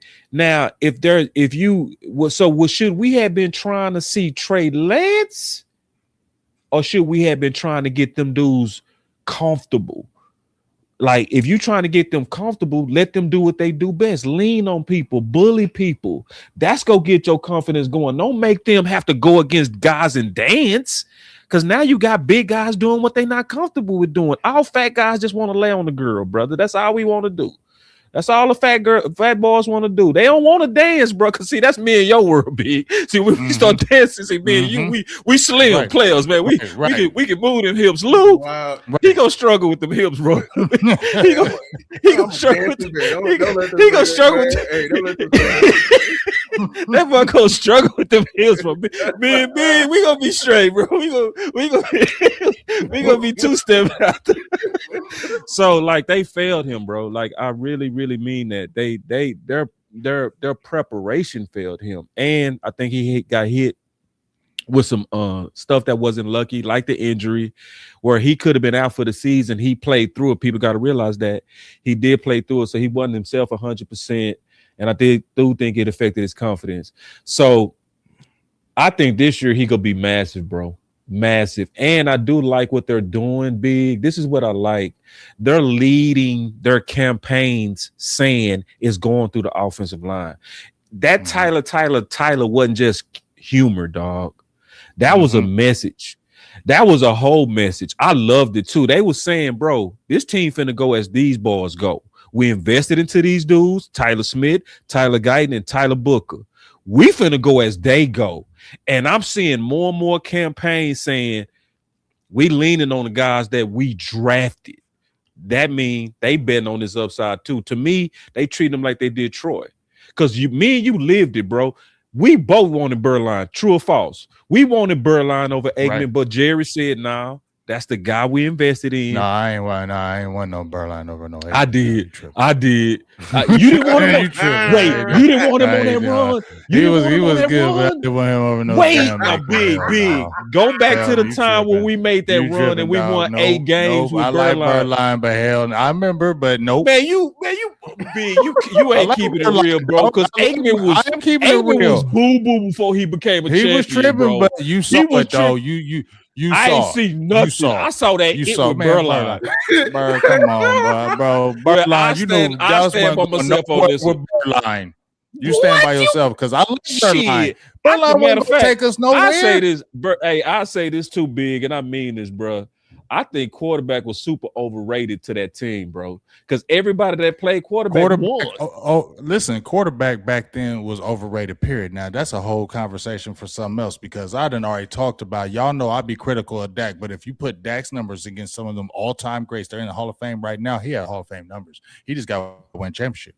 That's all he his numbers because completion percentage better than a lot of these all-time greats. Yeah, the touchdown ratio to interception ratio way better than a lot of these guys. A lot of these top guys. Phil Simms in his Super Bowl season threw 21 interceptions. Oh my God, he did. Go look 85. What was it 85, 86? That was 2016. Huh? Hold on. Simms. You said. Phil Simms. My bad, bro. I don't know why I thought you said Matt Ryan, bro. I don't know why I heard that. Phil Simms. Okay. He said 85. My bad, bro. My bad. What? I said, you made me think, Lou. I said, did I say something wrong? Hold up. But they had it. I wouldn't say that, but they had it. You know what I hate, big people, because people be like, well, the quarterback play was down. They had some y'all had some gangster throwers back then. Yeah, we did. You know, I'm not gonna wait. No, we did, but that was throwing a lot of picks. And here's the thing. I never really paid attention to it like you knew it because they were always pumping those guys up. But then when you really go back and look at their stats, I'm like, damn. 21 interceptions, 20, 17, 14, 15. See, if those quarterbacks would have those numbers now, they would be like, y'all are terrible quarterbacks. Like for real. Aikman too. Aikman numbers was trash. He didn't have great numbers, dog. He really didn't. His season was like that. Every quarterback played good when he was gone, bro. Like Jason Garrett stepped in there and was balling, bro. Maybe it was like Hurts, bro. Can we just go and say maybe the team around Aikman was just that dope? Huh? It was because Aikman had like nothing but first rounders. Harper, first rounder. Michael Irvin, first rounder. Kevin Smith, first rounder. Emmitt Smith, first rounder. The top offensive line, big. You could have played quarterback. Dog, and that defense. That defense was crazy. That defense was nasty. But Aikman even said himself in the football life, he said, you know what? I used to look at all those guys that were throwing for all those passing yards. And I used to get mad and frustrated because in this offense, that's not what I was supposed to do. And I know I could do it. I know I could have threw for all them yards. But then this offense, that's what it wasn't asked of me to do. And I feel like that's one of the reasons why you saw those meager numbers. I believe he probably could have went somewhere else. He had the ability to be able to throw like that, but that's not what it was called for Dallas. You had to run a game, you had an offensive line, and you just make the plays when you need to. Because if you look at his completion percentage, it was like in the high mid-60s. And is that Super Bowl year when he was going was pretty phenomenal. He threw like 69%. So Yeah. that's the man's pretty good. But I want to give one last. I want to give two because this is the bonus because I definitely want to feel you about this player that the Cowboys drafted. But this is the one player that I know is polarizing as well because I know y'all have doubts. A lot of people have doubts, and a lot of people are wondering, is the job just going to be given to him without really being earned it because it sounds so good? And that is Mr. Jadon Blue. Running back to y'all already done talked about it. I talked about it with Landlord and Henny, and Landlord was in particular like, man, I like Malik Davis. I don't know if they just gonna be giving it to him. I talked to Tuck. He liked Malik Davis, and then we just know he wants to make sure it's earned. Now I got my dog boss Cowboys and Lou Diamonds on here, and now I'm about to ask them because I already know it's in y'all's brains. Y'all like, but I need to hear it out loud. How do y'all feel about Jadon Blue? Break out or break down? First, you, boss. Breakdown. I knew you was gonna say that. I mean, we got on the thumbnail. Why? I don't like the dynamic and the leadership dynamic. I don't like the fact that CBS came out and said Will McClay made the pick. I don't like the fact that they continue to push the UT players in front as if they've earned it. I sense a lot of politics of UT, and I just don't like it. There is no way he should be even close to running back 2 at this point because we've all seen it with our own eyes. We've all seen this, brother, that Malik Davis, Phil Maffa, and even Deuce played better than Blue if you add up all the body of it. So there are 2 types of fans. There are ceiling fans and there are floor fans. If you're a ceiling guy, you love Blue because of what he can be. But if you're a floor guy, that's like, just what have you actually done? That's me. And so when I look at what you've done, no, bro, you should be running back 4 right now. Now, and then it's things that I don't like. I don't like the fact that you wasn't there when Shotty was trying to have a dinner meeting with you. Big, you played. Lou, you played. If your head coach reached out to you in your city and said, hey, Marcus, I want to sit down with you, that's an honor, dog. Unless I'm getting married, you know what I'm saying? Or something, or I'm putting somebody in the ground, I'm their coach. Because this guy has my life in his hands, and I take it that serious to show up. Shotty made it sound like he didn't even know who he was because he didn't even report back to him. Then about 2 months later, I've changed.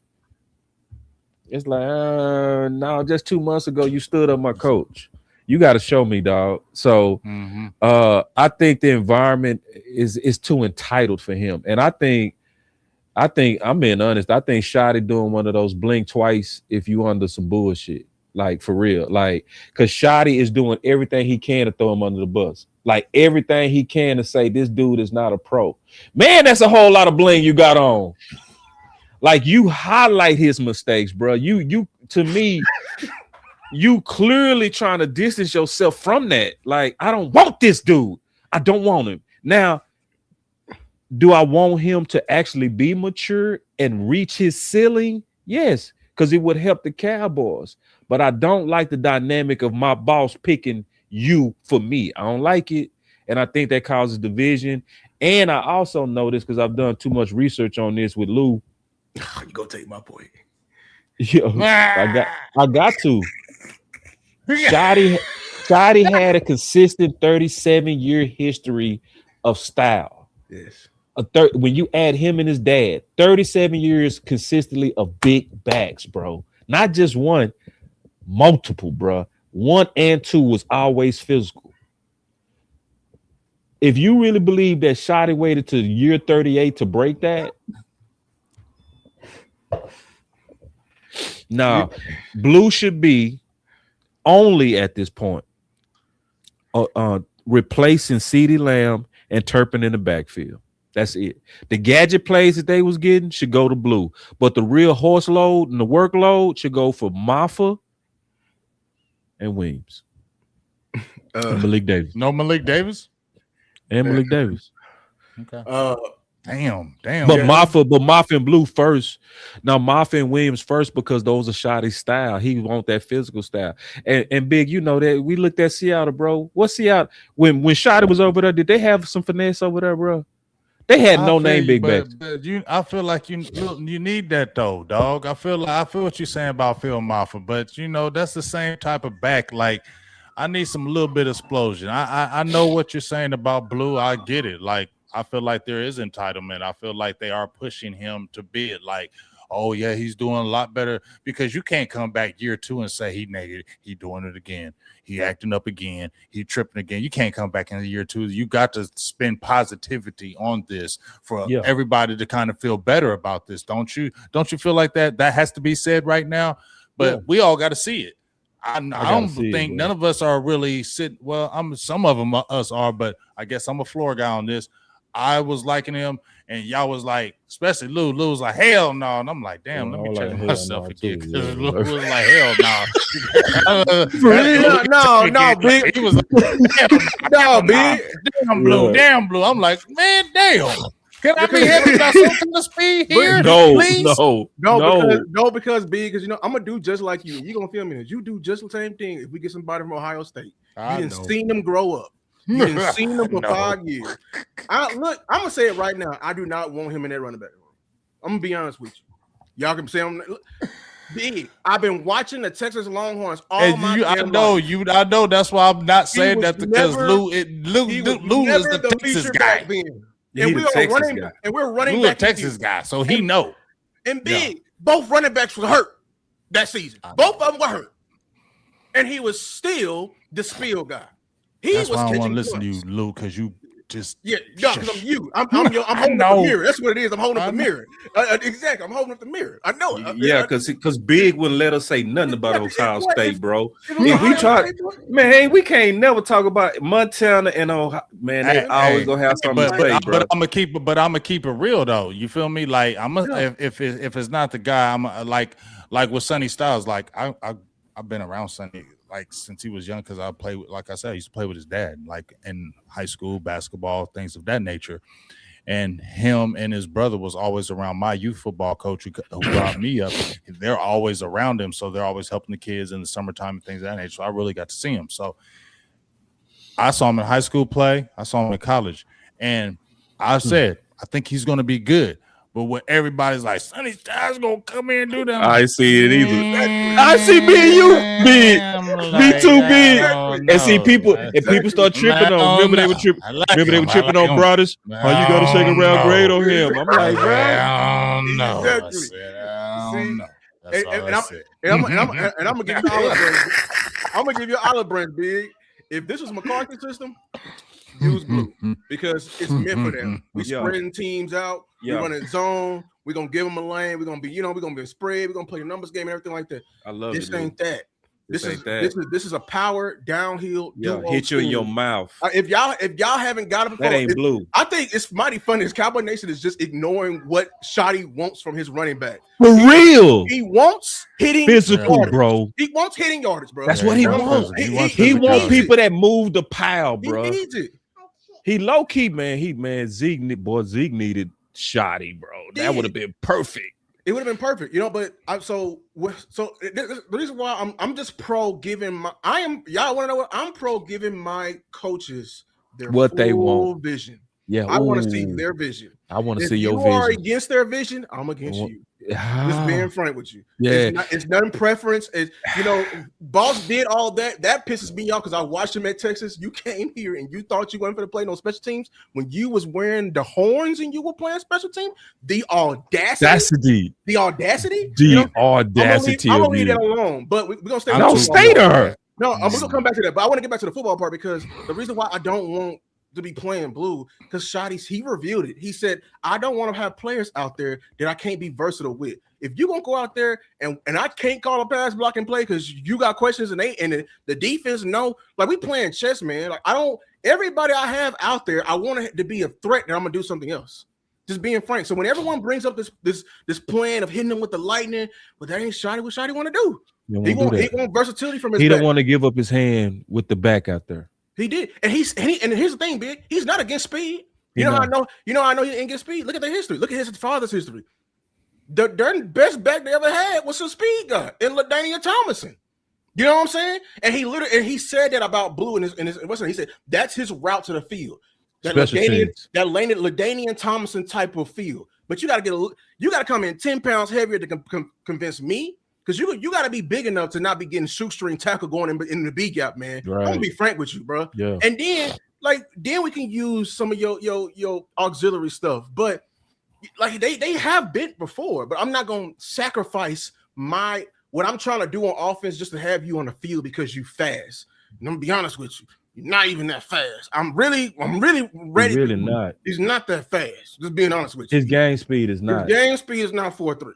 No, it's not. It was on the Texas film. I don't get. You saw them Arkansas. It's on the Dallas film. It's on the Dallas film. You see everybody hawk him down. I saw a tackle hawk him down, bro. A DT. That's crazy. I saw a safety run him down, bro. It's like, damn. I'm just being for real. It's like, where this 4.2? Like, bro, you supposed to run away from him, bro. Like for some cats, they ain't got game speed, and that's real, bro. And let me say this though, I still, Lou, do feel like there's a lane for Blue. I do. I just hate it when we start to me overreaching and trying to make him RB2. I be like Big. Are you very confident if Williams went down? No, that's our only back. Hell no, come on, dog, come on. That's what we get trouble. To be. I mean, like I want it. Listen, I want it. That's what. But when he said, "My mind is telling me," like.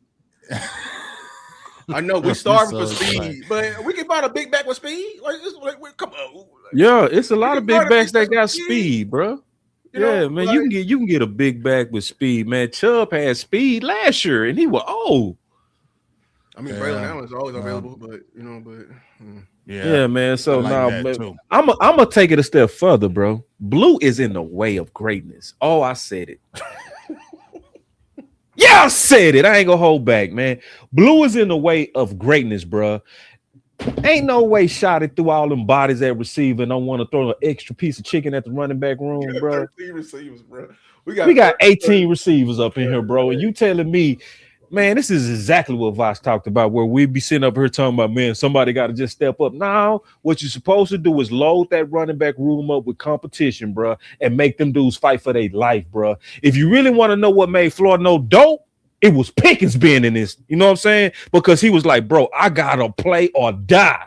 See, when you really put the pressure on them, instead of coddling them like Cowboy fans want to do, let's just make it safe for Blue and mindful. Why y'all want competition? Cause I want to see who go. Lou said it best, bro. Get a broomstick. Competition brings break it across your knee. You'll know. With two sharp edges, throw it in the barn and say, whoever come out alive, you go be my running back too.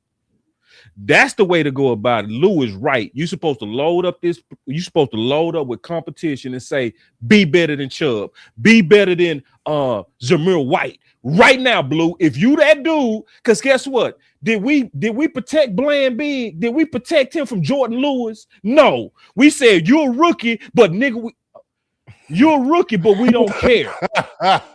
We don't care. If you better than Jordan Lewis, be better than him right now. Did we protect him, bro? Did we protect Dak, bro? We didn't protect Dak. Bro, we said, bro. We can't. We don't know if you can't throw. We don't care if you don't throw. We said, man, Zeke, did we protect him? But I will also say it did help that Kellen Moore broke that damn ankle. It was fake. It did. Oh, you think it was fake? It was fake. Yeah, bro. So I want competition, bro. I truly am team overkill, bro. And anywhere there's a question mark, I want to throw bodies at it, bro. I want some bodies that can come in there and make these boys fight for their life. It's too safe at edge. It's too safe at tight end, and it's too safe at running back too. Yeah. I ain't gonna fight that, y'all. I'm just be quiet about running back too. I'm just gonna be quiet and just not say nothing about it no more. Too many people just kill my any kind of any kind of good feeling about it, it just gets swept away every time. We step on So it, dog. I'm done talking about it. Like I'm even gonna though hear if it again tomorrow. If it was and an then the Ohio next State receiver, bro, if it was an Ohio State running back that you didn't like, boy, I already know. I already know. Like I said, I feel y'all. That's why, like I said, I ain't even fighting it. But as we get ready to end here, y'all, and number one, I appreciate once again, man, I appreciate y'all, dog. Like I just love listening to y'all on the football side of it, how y'all break it down so football-y, not just talking football-y, so it makes sense. You know what I mean? So I really how y'all would just really make it make sense. But this is the last player that I'm gonna talk about because I never got to hear how y'all really felt about this guy. But Mr. Caleb Downs. Oh, A lot of people been, I mean, now we did a show right about a couple of weeks ago, me and G said he might have the most pressure because so many people are putting him like all pro now. He gonna be that guy. He gonna be green dot guy. He gonna do this. He gonna do that. That's a lot of pressure for this rookie. But I said I feel him, but I feel that this is the type of player that he eats pressure. This is the type of guy that like Pac-Man, certain type of people that when they get pressure. Okay, I'm about to kill pressure. Like I give me the pressure. I want all of the pressure. You feel what I'm saying? So I feel like he's going to eat that. So my questions to you, two big dogs, as we end it right here. Caleb Downs, break out or break down? First, you, Mr. Lou Diamonds. Yeah, break out. I like Lou Diamonds. That's dope. Yeah. You got to keep that Lou Diamonds. You better go ahead and switch it. You know I'm good with them damn names. And the Lou Diamonds is dope. I think I'm with y'all, man. He is built for this. I'm just being honest. It's just certain people who just that was touched by the hand of God, ability, leadership, and everything. Like he got too many things on his rap sheet of him handling stuff when he was young. That even that gives me confidence. One of the biggest lies, and it's so funny how this community is. One of the biggest lies in the draft cycle, they were lying about who was really in charge of the Ohio State defense. I was hearing they were saying Sonny Styles is the voice of it. I'm hearing Arville Reese. I knew it from the beginning because I can tell who's the one. You always knows who is the main one who's leading that defense. Because before they get set up, they'll hear telling everything across. He was getting Iken Bunsen. I think this is his name, number one, the corner. Getting set up. And him. Yeah, he got on my damn nerves. I didn't want him like he gonna be good. Boy, he gonna be turning. He gonna get cookie. He gonna get cookie. So you gonna get. I did not want him either. But he was getting everything lined up. And then what gives you confidence? This defense that we're running, all this complexity. The match coverages. The cover 6, cover 7. Like if people watch this video. He was saying to Ryan, like, he was a Ryan Day, not Ryan Day, Matt Patricia. He was like, it's the same defense. He's been running this exact same defense his entire life. You know what I'm saying? He was bred for this system. So I don't think it's gonna be a matter of too much pressure. It's gonna be a matter of when he gonna go in there and want the green dot. I already know he is. You know what I'm saying? That's why I really wasn't worried about who's gonna be able to line us up and call the defense because it's just a matter of time when he grasps the full defense after he grasps his opportunity. My only thing is I think he's not going to flash to the casual eye because people don't understand safety play. Yeah. So if he ain't, because he ain't the type, I'm gonna be honest with you, he ain't gonna get he ain't gonna have the interceptions. He's not an Ed Reed type. Yep, he ain't the free safety type. Actually, that's actually his weakness. He doesn't play free safety well because I think he don't have the patience to be back there and just sit back and read and decept. So if that's one thing I would say he need to get better at is that if he wants to transition to be able to play both strong and free, but no, he's the Madden user, bro. You want to have him involved in everywhere. He's going to be able to take away all the matchups. What I hope they don't do, I hate they keep saying this, that he's a nickel corner. He's not a corner. Yes. Because he can't cover like a corner. I've seen him get fried. I'm just being honest with you, like when he's one-on-one. But I love him when he's coming to take away a matchup that, be a help, you know what I'm saying? Or, being that cover one, that trap, that free safety to come down and be the guy that can come take away the inside route. He is that type of guy that you want because he just got all the athletic traits. But yeah, he just gonna jump off the screen, man. He really is, and he gonna be a dog in a run game. May not be off bad because he's gonna be a little too small, but once he get used to it, it's only a matter of time. So yeah, big boom, big explosion, home run or pick, home run. I see Buda Baker mixed with Dawkins. That's exactly who I see. That's a great comparison, especially with the Yeah. Buda Baker, because some people are out there kind of saying that with the size and things of that nature. Yeah, I see Buda Baker in him. Um, I think he's gonna be better than Buda Baker. yeah, I think Troy. which is saying a lot.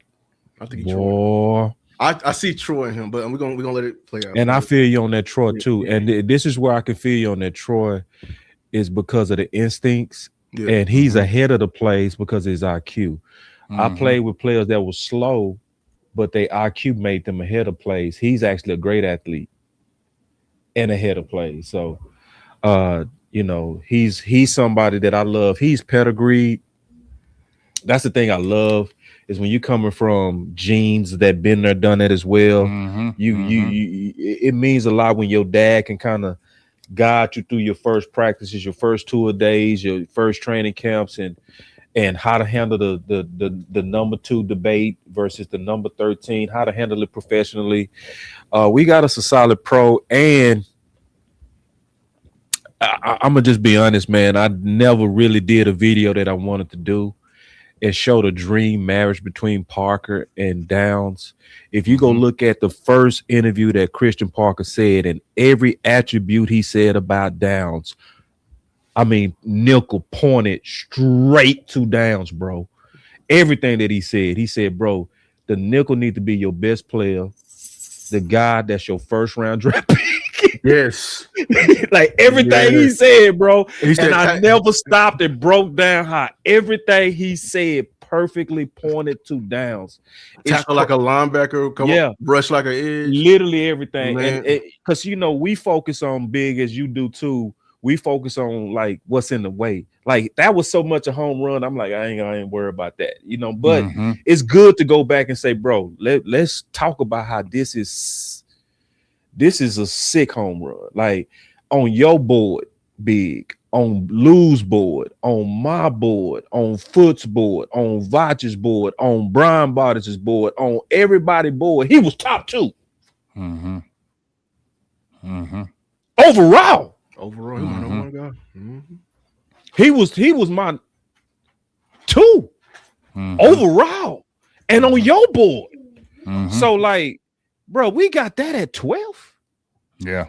So I mean, when you ask Downs and then the IQ, the leadership, the guy that, I mean, I put it like this: anybody that Nick Saban loves, right, on defense and breaks his own rules on young, because we know he don't mind sitting greatness.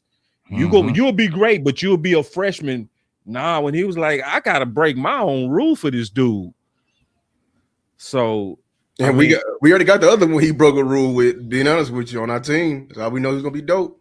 And yeah, you know what I'm saying? So, exactly, bro. So, cause see, when you at Bama, leaders when they come in, bro. Right. Dogs when they come in. You've been around the best. They instantly come in and just really just take over, and that's what he did. You saw the plays that he was making left and right and things of those nature. Oh, there you go. All right, sorry about that. But yeah, you see those things. G, you doing something? Yeah, you doing something, G did something. What you did is you probably got 2 bigs in there. You got to take one of them off and mute one of them and let his audio come in. That's what causing the echo. You got 2 bigs in there. I've jumped in the stream on a separate that's device, okay. So it brought that audio in. It should be. It's good all now. good. Yep. Is it good now? It's gone. It's gone. He caught it. Okay. Because I was like, what the hell? What the hell? Y'all know what the hell is. What the hell? That's what this came. What the hell? What the hell? That's what I was just saying right there. What the hell? But man, just what you said about Downs, Lou, you just confirmed what I thought. When I hear you real football guys really say it just like, okay, that's what I'm talking about, because that's what I said, Lou and Boss. I said he's not going to be the high interception guy. No. But this is a type of player that's always going to be around the ball. He is going to be that guy, always around the ball. And when you're always around the ball, you're always able to make a play. and that's what's going to be happening with him. And it may not be the interception, maybe a strip sack, strip fumble, somebody's tackling, he comes in, takes the ball. Like, he is that guy that's always going to be smart all around the ball and always make a play. And I feel like when we talk about the pressure plays, when we needed this defense, right, for so many damn years, y'all, to make a big play, especially on the back end, I finally feel like we got a guy that can do that. And that's exciting because I want to really see what that can really transform the defense on that back end, because we've been waiting for that for so long. The miscommunication, the breakdowns on the back end, we've been tired of seeing it for so long. And I feel like finally feel like you got that shored up. And then when you add Jalen Thompson, who you brought in, I feel like that's going to be a good marriage and a good combination when you can interchange two safeties and they're not just relied or relegated to one position. You can flex and move them out. That's when your secondary is even better. So I'm excited to see what those two are going to do and what Christian Parker's going to do with both of them. I want to say one more thing about Caleb Downs. If I could, yes, sir. If I could say one thing that could transform him to a Hall of Famer, I really wish he would spend 2 off seasons with Ed Reed. Facts. That's just the only thing he worked on. Because like, Ed Reed wasn't getting all them interceptions because he was an athlete, bro. Oh man, right. He was outsmarting. He was outsmarting dudes. He knew how to bait you, bro. He knew how to bait you, bro. Like, so it's one of those things that if I could add one more thing to his instincts, bro, that would guarantee the goldest of jackets on him, bro. He was a perfect safety. That would be a perfect safety. That dog, like, and I think he got the IQ to keep up with an Ed Reed. Because Ed Reed is very fundamental. Like, I go listen to Ed Reed talk about how he used to bait Peyton Manning. Dog, when you can bait Peyton Manning, bro, you saw that? Like when he was talking about how when he double pumped, he always went back the other way. So he gave him a look and made him go that way, and he picked it. And Peyton would go for it. And he said, I would just set him up and then turn that. He would go in and do that flight damn near 180 and just be like, got him. Got him. Or do a speed turn. You know what I'm saying? Bro. Like Ed was a true chess player. They never really give him and Ray credit for the brains, bro. Like, and I see somebody saying Troy. I think Troy is more instinct. I think that's instinct. I'm talking about like baiting. Like, it's certain people, they was brains. Like Luke Kuechly, bro. Them picks was brains, bro. Yeah, he was smart. That was smart. He knew. I know he knew. Yeah, that's why so it's like, if he spent 2 off seasons, like go to wherever Ed is. If he in Miami, go there. Get you a little Airbnb. Go to and just watch film with him at least. You know what I'm saying? Watch film with him, bro, and like spend time with the greatest. Because that Ed is probably the greatest safety all time, bro. Oh, 1000%. And I think he'd be dangerous, because every time Ed caught, he was a threat to take it back. That's what it is. Downs got that ability too. Yeah, people don't on the film. I saw him. He was actually fielding punts at Ohio State, and he was fielding punts and returning kicks. Downs might be more athletic than Ray, bro. I mean Ed, bro. He might. So it's gonna be good. It's gonna be interesting seeing. I'm excited for camp because, like I said, it's right here. And now with the players that we talked about, it's gonna be good because now it's here, right? It's done with the talking. Now the pads gonna be on. No 7-7s. All no rookies might be here. Then the veterans gonna be here. Now it's time for it to really go down. And I'm just really appreciate y'all for the tour of duty on Wednesday. We're going to hit it tomorrow with Big Rome on Thursday tomorrow, so make sure y'all tune in. It's going to be another fire show on the tour of duty. Big Game James, we going all through everybody. We're going to holler at it and have a great time with it like we did tonight. And I just want to thank both of y'all for blessing us, me and Producer G, Big Game James Show, with y'all's football knowledge, the love, friendship, all that good stuff. Thanks to everybody in the chat. Appreciate all the good talking that was going on, the good football noise that was in there. Shout out to my boo thing. I see you in there trying to get that money for us. Appreciate you because we got to get bread too. So I appreciate you, boo thing, for doing that. But I appreciate both of y'all guys for coming in, man. Thank you for taking the time out when I hit before you close me out, I did want to plug a couple of things because me and you we great minds, and I'm doing exactly what you're doing. I'm spending the time also with my content creator brother. So my internet was tripping. I had Foots and I had Tuck today. I couldn't do it because of the internet. Um, but we got Rome coming up Monday, Scott coming up. I got Lando coming up. Um, some other people that I'm working on, but in the content space. So me and Big, I love what we doing, man, where we kind of keeping it in the family this time. Cause usually me and you, we pull media people around this time. I didn't really It's family time. yeah, I wanted to kind of spend time with the family on this one, like this dead period. And then obviously me and Lugo always do work, and then and obviously Hen and Landlord. So we on the same campaigns in terms of keeping it in the family. So make sure y'all follow Big Game James because I love the collabs with all the brothers. That happens because we got good relations, bro. You know that like when you can go pull a law and you go pull these people do that because they trust you. You know what I'm saying? And some people ain't answered it because probably I ain't built enough trust yet with them. And that's fine. Over time you will, if it's meant to be. But for those who already, said that yes, y'all be on the lookout as well for me and Big. We doing the same thing. I'm calling it keep it real.